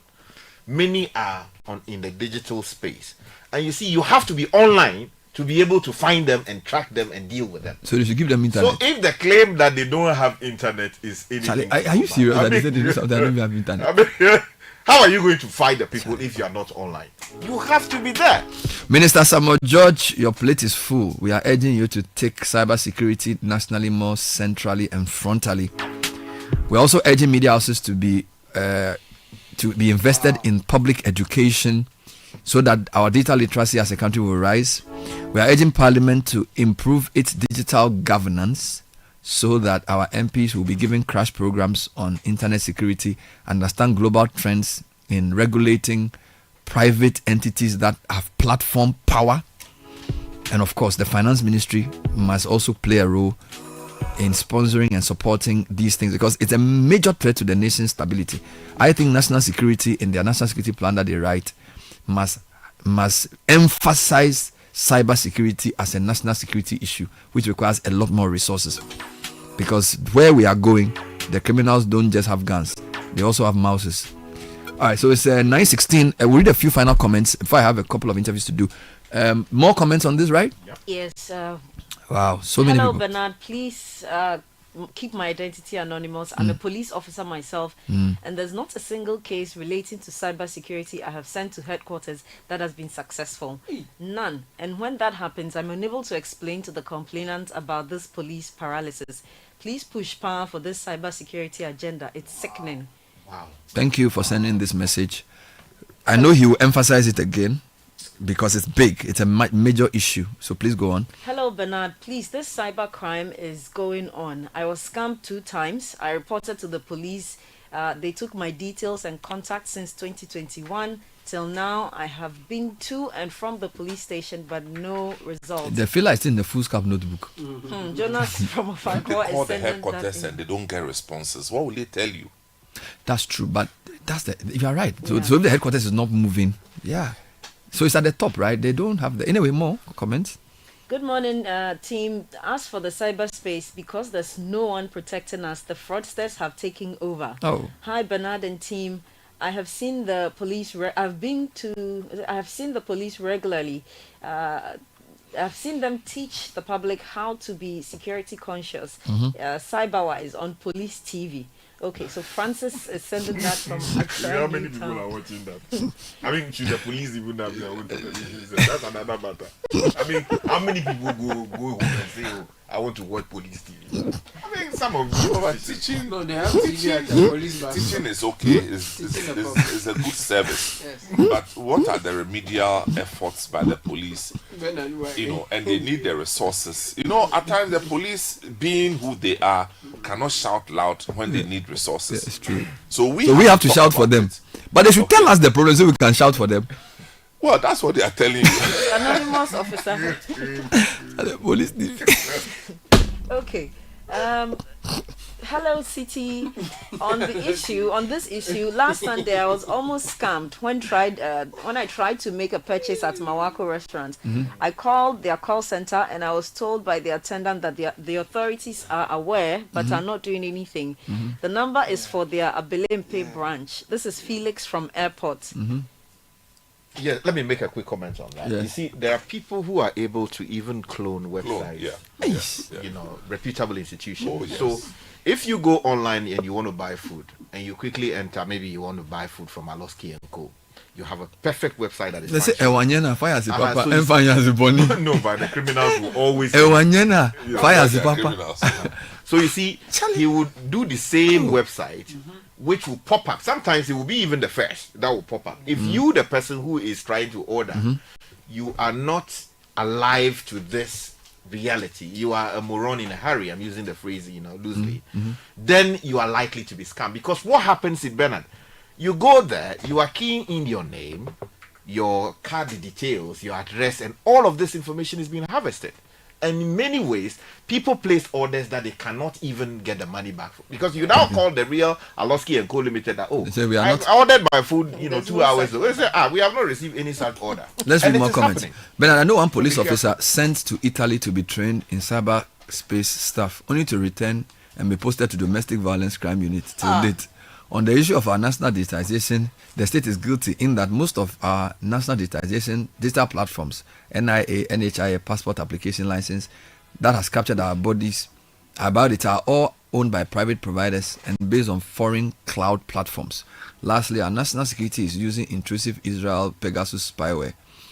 This is Yao. Charlie, plenty matter. Yao. So this one says, good morning, Citi. 2 armed robbers threatened us at gunpoint and attacked us with machetes, but I managed to drive them away with pepper spray. When the police arrived in the morning to investigate, they didn't have a camera, so we had to rent one. The CCTV footage captured some suspects and authorities said they can't do anything with the footage. That's Sesame from Adenta. Good morning, CBS. I was scammed 7,100 Ghana cedis. I went to the CID headquarters because the guys were still pursuing me. The CID guys told me it's below 50K. Are you so serious? they can't help. I'm Safo inside Spintex. Yo, I hope they are listening. Are you serious? On the CCTV footage thing, you see, ideally, the police should be able to, hive off the facial features of whoever was captured, run it through a proper software. We have a national ID and system. because we have a national Or maybe the ID criminals system, have a national ID. But at least we can search. You then narrow in, get a few people, and that's what it's done elsewhere. We have a long way to go, Bernard. They do it here, Tom. It depends on who they are looking for, or you who let a political person something happen. Yeah. They will find a person. Yeah. It's because you don't care. They don't care about you, so you there. Here 6 years. Okoto the Nibuch. But I mean, even on that, it's been what 6, 7, 8 years now, or 7, 10 years. Okoto the Nibuch. JB Danko Edu, God bless his soul, died under very questionable circumstances. For the cyber crime there, look, we have to reconstruct the whole police cyber crime. Yeah. This CCTV recognition thing, they don't have it. Oh, Charlie. The facial recognition, they don't have it. Oh, Charlie. I am telling you, if I'm lying, the police will come and deny. So what are they doing? How are they catching the criminals? They are there. That's why they take them to Dopsu.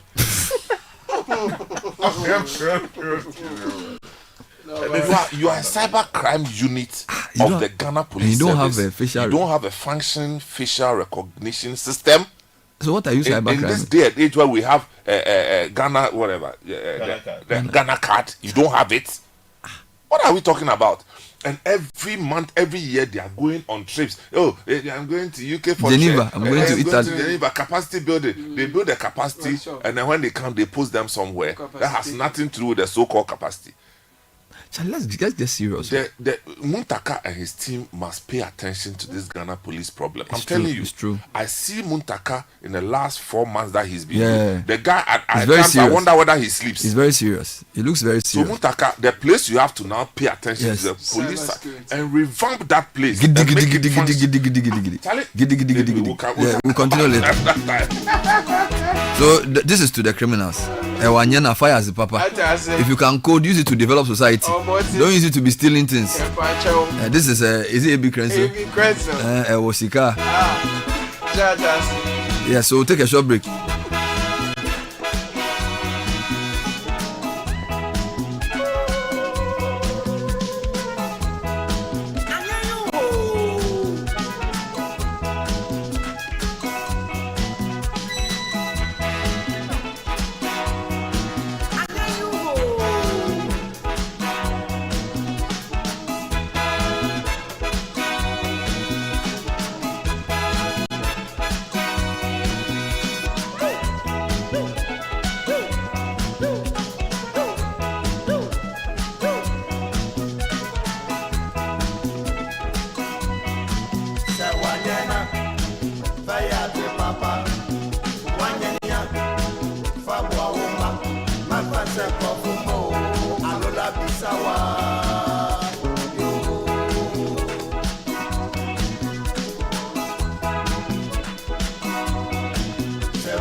We'll be right back. Stay with us. This is the City Breakfast Show, the city's biggest conversation. Hello, excuse me. This Milo pack looks different. I'm seeing support energy release BAM on the pack. Yes, so the support energy release means when you give your kids Milo as part of breakfast, you are giving them energy to help them win at school. Ah, then I like this one. Your champs need nourishment and energy. Give them the Milo Energy at breakfast, now with vitamin D that supports energy release to help their daily performance. Milo, energy to go further. Milo. This advert is FDA approved.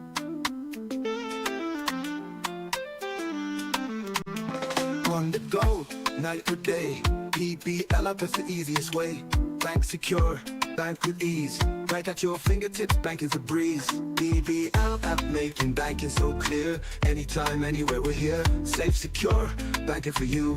BBL app, simple and true. Welcome to the future of banking. The Prudential Bank mobile app. Bank secure anytime, right from your phone.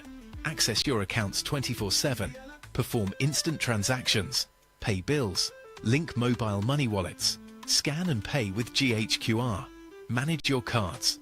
Make seamless GIP interbank transfers. All with ease. No more banking hours. Take control and app your banking. Experience simple, secure and convenient banking. Download the PBL mobile app now. PBL mobile app. App your banking. It's time! You want to stand out, level up, and be your best self? Then you need more than vibes. You need the grace to excel. You need Max Out 2025. Hosted by KICC Ghana, Max Out is the ultimate 3-day youth conference. Connect with like-minded youth and find answers to your questions in the Word of God. We've got powerful speakers like Pastor Andy and Helen Yorson, Bernard Avile, and Reverend Prince Nyako, breaking it all down. Spiritually, mentally, career-wise, and even relationships, nothing is off limits. It's all happening at KICC Dominion Center on Friday, July 18th at 6:30 p.m. Saturday, July 19th from 9 a.m. and the grand finale on Sunday, July 20th at 8 a.m. with live ministrations from La Famille Music, King's Kid, exhibitions, Q&As, and more. This isn't a conference you want to miss. Follow at KICCGH_Royals on socials for all the gist. And entry is free. Max Out 2025. Come receive the grace to excel. Let's go. Join the conversation on the Citi Breakfast Show on Facebook at facebook.com/Citi97.3, Twitter at twitter.com/Citi973, and Instagram at instagram.com/Citi973 with the hashtag CitiCBS.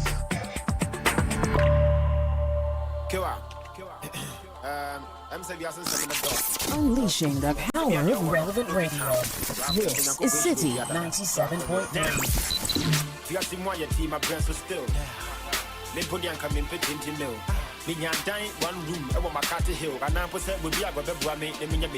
So it's 9:28. Before we speak to our friend Alan Kwe from First Bank Ghana, I want to just give you two quick pieces of information. The chilli season is here, and we all know what that means. The risk of waterborne diseases like typhoid and cholera keeps going up. Keep your family and yourself safe and hydrated every day. Use Jibu purified water for drinking, cooking, and preparing your beverage without breaking your bank. Now, from 15 July, that's yesterday, to 3rd August, Jibu is running a special bottle promo. Buy our durable 20-liter bottle at a heavily discounted price of just 100 cedis, and you could win a free aluminium bottle, which is ideal for school, office, or on the go. So don't wait. Visit any Jibu branch or outlet near you for orders and enquiries. Visit jibuco.com or call 0302 528 669 for more information. Jibu, a better life.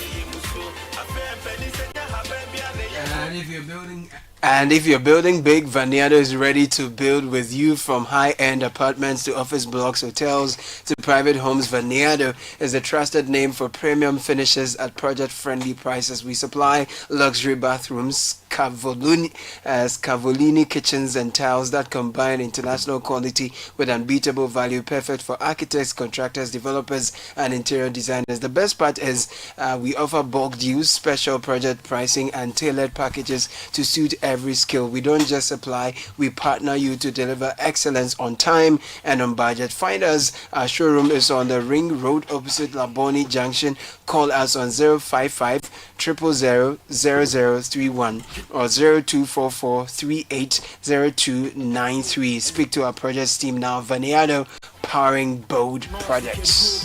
Great news. Traveling to South Africa just got easier. We fly you directly from Accra to Joburg to Cape Town as well, where you can do many things. We offer special group packages including flights, hotel stays, and guided tours. Call South Africa Airways on WhatsApp 0509 256 511. That's 0509 256 511. Book your South African adventure. Fly with South Africa Airways, connecting you directly to unforgettable moments. And we know children leave home neat and return looking different. Well, non-stop action is the reason. All the learning and sports burn energy. So those sweat stains, torn uniforms, and dirty shoes, they show that your kids have been active. That's why they need nourishment and energy at breakfast. So give them the nutritious Milo every day. Milo contains vitamin D that supports energy release to help their daily performance. Milo, the energy to go further. This advert is FDA approved. And Bold Foods is definitely the #1 option for the delivery of all your favorite meals from your favorite restaurants. Mr. Wu's Combo and Wu's Superstar are only on Bold Foods. Enjoy assorted fried rice and a Coke for just 103 Ghana cedis. Get Wu on wheels with assorted fried rice, 2 spring rolls, and a Coke for just 127 Ghana cedis. Wu chopsticks with assorted noodles, spring rolls, and a Coke for 131 Ghana cedis, and assorted noodles with Coke for just 107 Ghana cedis. These meals are exclusively available on Bold Foods, so don't miss out. Download the Bold Foods app today and enjoy. And elevate your career at the 2025 PA conference happening tomorrow, Thursday, July 17 and Friday, July 18, the Labadi Beach Hotel, a 2-day conference themed Growth for Cross-Border Relevance. It's for all administrative professionals learning from top speakers like Professor Bob Hinson. Witness the historic launch of the Africa Institute of Personal Executive Assistants and gain skills in public speaking, technology, and career advancement. Visit www.565.co or call Mami Ekuagezi on 0244054973. That's 0244054973. PA Conference, Growth, Value, Impact. So what is the Junior Internship Program and who is it for? Why should parents enroll their children? Alan Kwe, Head of Retail Banking at First Bank, is here to tell us more. Alan, welcome to the program. Thank you and good morning. Good morning. How are you doing? I'm good and well. Wonderful. Same as the bank. Wonderful. So now, tell me a bit about this bank, First Bank, Ghana.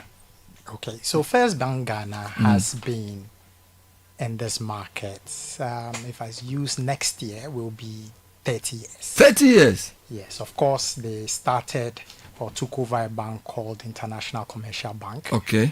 And then used the FBN initially as their name, and then last year May, with the approval of the Bank of Ghana and of course our board, we changed the name from FBN to First Bank. So that's the name? Yes. So we've been 13 years in this market. Again, we have 30 branches dotted across the length and breadth of Ghana. We have about 12 ATMs. Employee strength is almost a little under 1,000. This includes contract staff. We've been consistent in profitability because that is the bottom line of banks. And of course, we are continuing to do well as a bank and of course satisfy our customers. Tell me about the Junior Internship Program. What is it and who is it for? Okay, so the Junior Internship Program is a program that we have rolled out. It's in its 3rd year, and we make it available to the child customers of the bank. They come into our various branches, the 30 branches, and it is very much centered on counseling, mentoring, and of course internship. So they come in, they learn about banking, they learn about First Bank, they learn about products and services. We take them through customer service, we take them through sales and marketing. They do some clerical work, i.e. photocopying, filing. They try their hands at making the money wrappers. We take them out on marketing calls as well. They see the votes, which of course very few adults, unless you are in the branch, can see. And of course they get to see the ATM room as well. Wow! Now it's a 5 working day experience that we rolled out to the children. On the 5th day, which is the last, they write a report of what they have learned, and then we give them a certificate. And then they go with the certificate and products from our partners. Our partners include, let me say, name them to acknowledge them. It's Graphic Communication Group. We have the Ghana National Council of Private Schools. They have endorsed the program because it moves from theory to practical for the children. Then we have Kivo. We have GB Foods, trading GB Foods. Then we have Unilever, Ghana. Then we have Casapreco. And last but not the least, is Top Up Pharmacy, who have all provided products and in-kind support in driving this junior internship program that we call JIP for short. So why should parents enroll their children? Okay, because again, they will be on their long vacation. Mm-hmm. They will be resting. Parents usually will wonder what would they be doing if they are not going for some extra classes, they are not traveling, or just eating. Just eating, And just so this gives them an opportunity to give the children the opportunity to learn about banking, be exposed to other professions and industries as well. As I said, my partners, some of them are into the food industry, some are also in journalism. Ghana, if you talk about graphic communication, you talk about the National Council of Private Schools. It gives them insights into all of these opportunities that are there aside banking. So they come in, they learn, they spend good time, and we counsel them. What happens is on a Friday, our junior staff, who we call or refer to them as our graduate trainees, actually sits with the children and tell them about their own personal journey at their age and how they found themselves in the bank.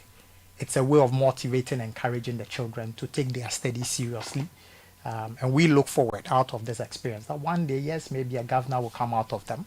Nice. Several MDs of some banks may come out of this lot that we are interning. Some may become entrepreneurs, some may become businessmen, some may become food engineers, some may become electrical engineers, some may become journalists, and all sorts of things. Some may become pharmacists as well. So it is important that as a parent, you give your child this opportunity, so that during this long vac, at least 5 working days, he can learn something, and of course he will bring home some goodies, and of course you'll get a certificate to show that he's been properly interned, properly mentored, and properly counseled by First Bank. Can you tell us where it's taking place, when the edition for 2025 is scheduled, and all the other details? That's great. So it's happening at all our 30 branches dotted across the length and breadth of Ghana. Officially started on Monday. We did a formal launch on the 3rd of July at Christ the King. The partners were all there. And now it's running from the 14th of July to the 12th of September. So that is the internship period. Okay, but you remember I said 5 working days. So during that period, during this 14th July to the 12th of September, during that period, children between the ages of 10 and 14 who have accounts with us can now come in, because some children today are still in school. Some would vacate end of the month, some will vacate in the middle of August. So during that internship, once you are on vacation, during this period, you can now come in and have this experience at the branch. Okay. How does a child qualify to take part? Okay. So like I said, qualification is based on a child having an account with us. Now, what does it take for an account to be opened for a child? Of course, the accounts that are open for children are held in trust for the children by their wards, by their guardians, or by their parents. So for that reason, the parent or the guardian must have a Ghana card, which is the basis for which we now do banking. Any banking transaction requires a Ghana card. Then for the child, we'll need either his birth certificate or passport or weighing card. Once that is established or it's made available, an account can be opened. It starts with a minimum of 100 cedis to start. But at the time of internship, we expect that you would have built up your account to 300 cedis.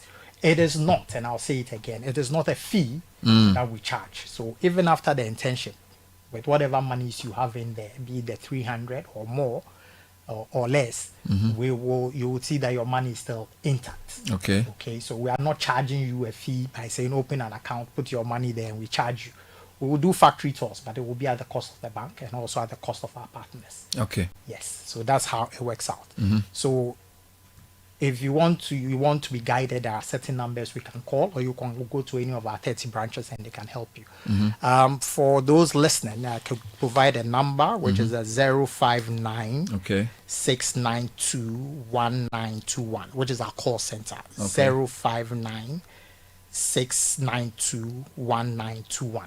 You go to the call center, they take your name, they redirect it to a branch that is closest to you in terms of your commuting to work or where you live, because it's very much centered, the program is very much centered on convenience. So we look for a brand that is very close to you. In terms of dressing as well, there's also flexible dressing. You can wear your batik, you can wear your Ghana made shirt, you can wear your Arsenal jersey, you can wear your what do you call it, Real Madrid or the Chelsea jersey, you can still come to work because we'll give you a badge that identifies you as a junior intern. Wonderful. As well. And then the branch would help you through the process in making sure that you get this opportunity. As I said, every week, five children per branch. Okay. I would say graduates, for want of a better word. Okay, so the parents have been calling and scheduling, looking at when their wards are going to be on vacation.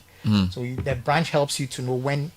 Yes, you would indicate when you want to come, but they'll look at their schedule and be able to say, okay, yes, you can come in on this date, or we'll have to move you to a certain day because that slot is taken. What kind of activities are involved? Very much. Okay. So like I said, they do some clerical work, some photocopying, some filing. They try their hands at making the money wrappers. Okay. Okay. Then they spend time with each person who works in the branch. Okay. So for instance, for the teller, they will spend about an hour and a half with the teller, understanding what her role is. Okay. They get to know how to detect a counterfeit. They get to know why a check. What does the teller look out for in a check? Is it the date? Is it the signature? Why does the teller write the denominations that has been given out to a customer? To give an example, then they spend some time with the customer service officer, understanding what they look out for. Okay. So inquiries that are being made by customers, how do they process a request by a customer? So I want a standing order established. They teach them how to do that. Like I said, they also get to go into the vaults and see what monies are there. I haven't seen it before, even though I work in the bank, because by the time they open, I'm upstairs doing something else. But for them, they get to see that. They get to see and learn about the ATM, the cassettes that go into it, how they arrange, what monies are put in there. There are monies that when you put in the ATM can never be used. In other words, it won't come out when the customer needs it. So they need to sort it all out and be fit for the purpose. No. A lot of work happens in banks, eh? So they need to do all of that, okay, and then they are placed in cartridges or cassettes, as we call them. So that when somebody now comes in and says, I want a 50 CDs, he's able to give it out without any problems. So they spend time also with the RM. The RM is a relationship manager. What do? They manage customers. They manage the very top ones. They visit them, and so we go out with them. And when they go out with their badges in there, they see, Bernard, you are likely to ask, what are you doing? And then they explain what they are doing in the branches. I believe last year we were here with a few of them. This year we would come again with some of the participants. Yes, and they will do the talking and not me this time. Okay. Is there an essay writing competition in all of this? Yes, there is an essay writing competition in it. But to qualify or whilst they are on? Whilst they are on. And it's very interesting. It's not mandatory. It's optional. Okay, so immediately you start, or you come in on a Monday, you are given 3 topics. You choose one, and you have 5 days to research. And on the last day, which is the 5th day, you handwrite it. Okay. Now, all of these essays will be collated. As I said, it ends on the 12th. So by the 13th, 14th, we would have gathered all the essays. We pass them on to a WAEC marker, English marker, to mark and rate them. Now, the top 6 are then given cash rewards by the bank. And these accounts, the monies they are given are paid direct into the child's account. This is purely to ensure that they are used to offset some of their school-related expenses. So 3 essays, but you have 5 days to go and research, and then you submit handwritten, of course, on the last. It has some semblance to your program, but it's a bit different. Yes. So let's end with a couple of questions. Why is First Bank Ghana doing this, and how does this fit into your overall strategy? Okay, so we are doing it first because one of our corporate social responsibility is education. So we continue to do a lot for the schools. Not too long ago, we were in the Ola Girls to make a kind donation to them. Okay. I think earlier last year we also did a donated desk, the table and chair combination desk to some schools in the Volta region as well, even though we don't have presence there. And so it's in line with our corporate social responsibility. We also believe that our relationship with our child customers and of course with other customers should not just be based on the fact that we are holding your deposits. It should be one that adds value to it. So we did a bit of research and we saw that children were very much interested in knowing how having a work-life experience, learning about banking. It shapes their careers if indeed they want to be bankers one day. We don't know, but at least it gives them, we are adding value to the relationship and not just taking their money and making payments to them on a monthly basis as far as their interest end is concerned. So we are doing this first for corporate social responsibility, and of course our partners have also bought into it, and then of course enhancing the relationship that we have with our children. Every relationship needs to add value. If not, that relationship will die. So we believe that by doing this, we are adding more to we are adding more to not just taking deposits and holding their deposits, but of course creating value with this relationship through the program. Let's end by asking how people can contact you to join, especially for the awards. Okay, so I would go over the number again, and I'll give an additional number, and that number comes to me anyway. So the 059 692 1921 is our call center. So I repeat again, 059 692 1921. Okay. Then of course the second number that comes to me is a 0260 860 250. All right. 0260 860 250. Thank you, Alan Kwe, Head of Retail Banking, First Bank. Is the junior internship program, really phenomenal program. Gives the kids 5 days immersive banking experience at any of their branches, and they will come out with the skills and the knowledge and the exposure they need to take on the next level of their schooling. Solid. Always good to talk to you, Mr. Kwe. Time check 9:47. Yes, we will talk later, and I'll come back to what we started the discussion with this morning. Before we go there, first call for registration, actually final call for registration, parents, time is running out. The Nyansapo Institute STEM Bootcamp kicks off soon, and this is your final chance to enroll your child in a world-class tech experience. From July 21 to August 8 at Academic Citi, students will dive into artificial intelligence and robotics, coding, 3D design and printing, cyber security, and so much more. This is an all hands-on project-based learning. This year, we are bringing the STEM instructors from the US as part of the first phase of an international exchange program, giving your child direct access to global knowledge, expertise, and mentorship from the US right here in Ghana. Limited slots are available. Don't miss out on this rare opportunity to prepare your child for the tech-driven future. So call or WhatsApp 053 711 7334. That's 053 711 7334. Nyansapo Institute, where Ghana's tech future begins. And if you're looking for a best of flavor in every sip, discover the refreshing taste of Piva beverages. Enjoy classic Piva cola flavor, perfect fit anytime. We have the Piva orange fruit drink, Piva cocktail fruit drink, grape fruit drink, Piva tangy fruit drink. All of these available to you. Find us at a local store or call us on 0550 032 231 0550 032 231. Piva beverages, a taste you will love.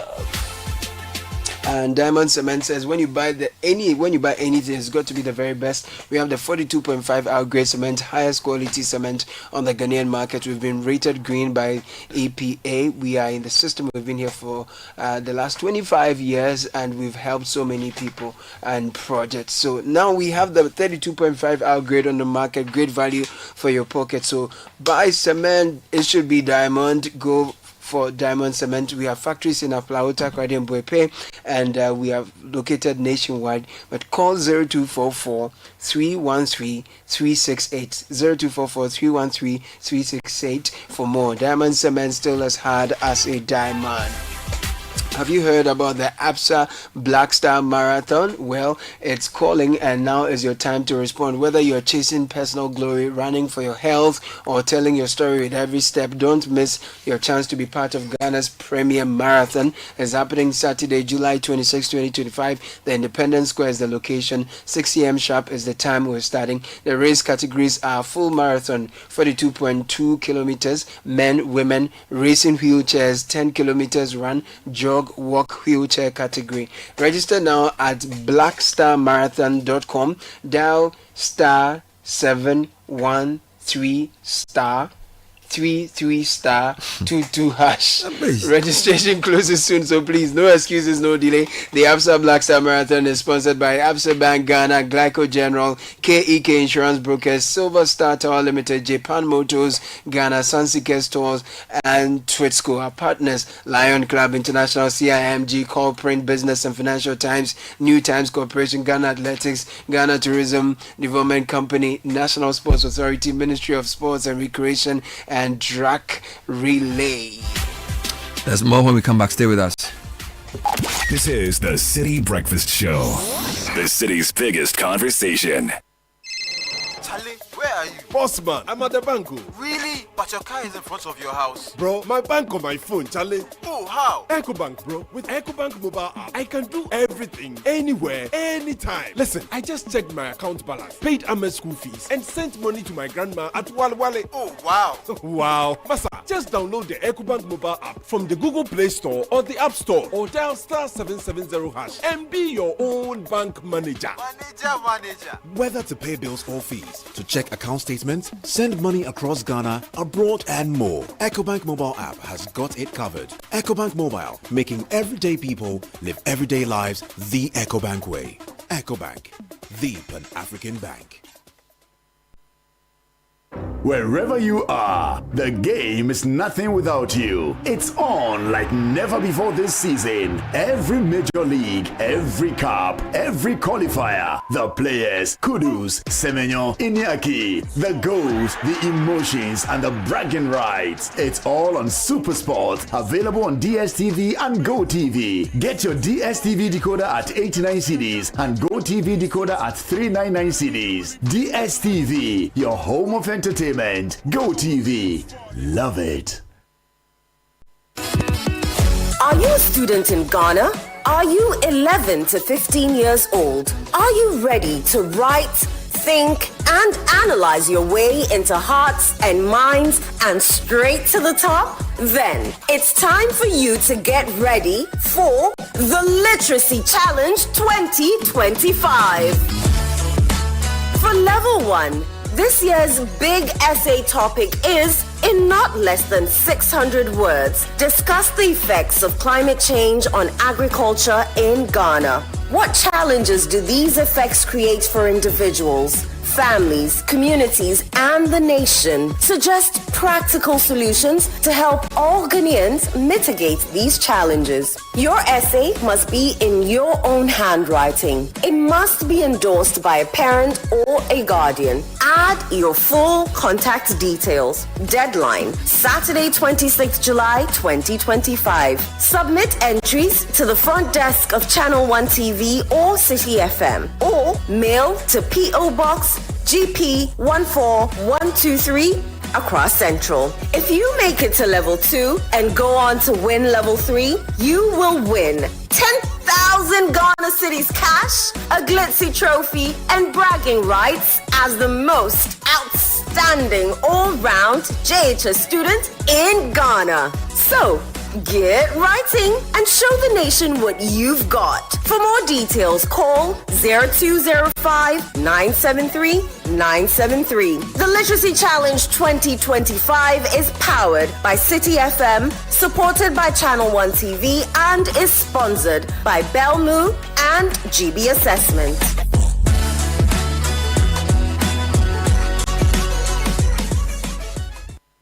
This is the City Breakfast Show, the city's biggest conversation.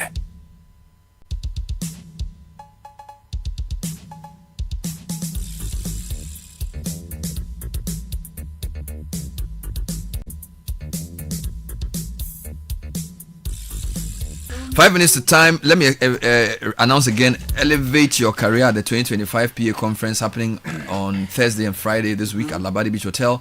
A 2-day conference on the theme Growth for Cross-Border Relevance. Is for all administrative professionals. Learn from top speakers like Professor Ibo Hinson.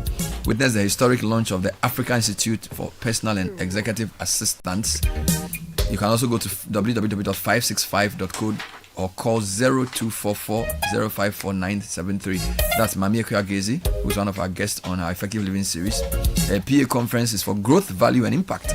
So call 0244054973. So there's been a lot of reactions to our original discussion. And I don't even know if I want to go back there because we don't have the energy to finish it. I think the last comment was that it's a partnership. So my colleague, a friend of mine, said we are wired differently, but we are to complement each other as people and as genders. So we should just learn to value each other and complement. I think that's I think somebody sent that to me earlier. Because if I start going to these messages, it's more like reopening. The shouldn't stop. Sir Bernard. So what do men get in return for? No, Scarlett, I don't want to go back because every day It's a partnership, not a competition. It's a partnership, not a competition. So let's just, I think you should read more reactions to the. This message says, Bernard, you're right. They have a biological advantage. Oh, I thought you were going to the Momo and the defrauding comments. Psychology. Let's go to the Momo. Okay, so we're going to scroll down. Yes. Dear Bernard and team, in the US and Europe, it is against the law for influencers to advertise products they have not used before. Good morning, CBS team. One of my uncles says he has Elon Musk's contact information and he can even call him to bring him money. Sure. Last time he said he could call UNICEF to bring money. I have told him time and again that those people are scammers, but he still insists. There are 2 apps on most Android phones that are likely or that are like the PMP of yesteryears.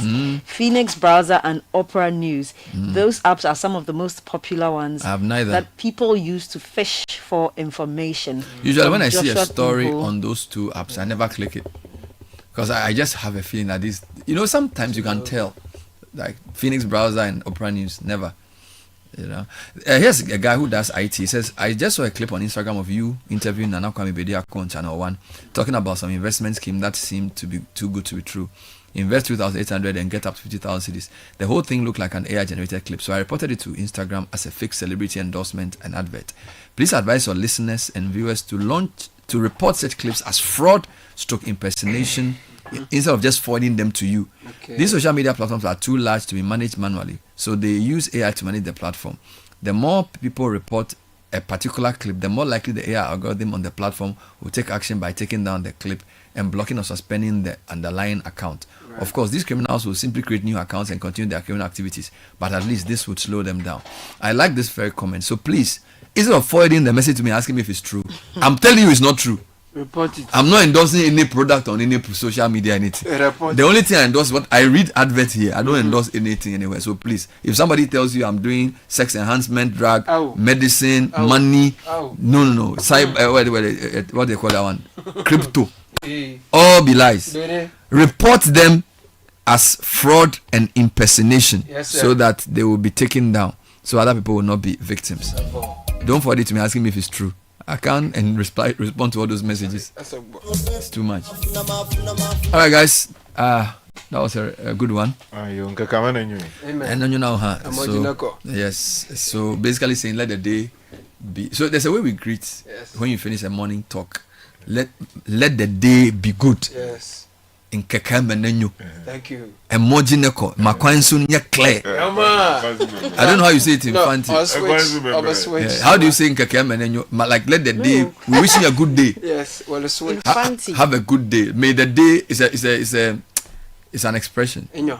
Oh, then I can't help. You can't say. You don't believe you. You don't have the fancy version of Kekamenenyo. Oh, try. Emojinako. I don't know. Maybe somebody can help me. I don't even think it's a generic greeting. It's very particular in the way we say it as ever. So I'm sure there's a different version for. So you can say have a good day in Fanti. Yes. Ejub is looking at us, Charlie. The new hairstyle. Let the day be well with us. How do you say it in your language? Like in tree. Hey. We just say H-ray or H-ray is goodbye. No.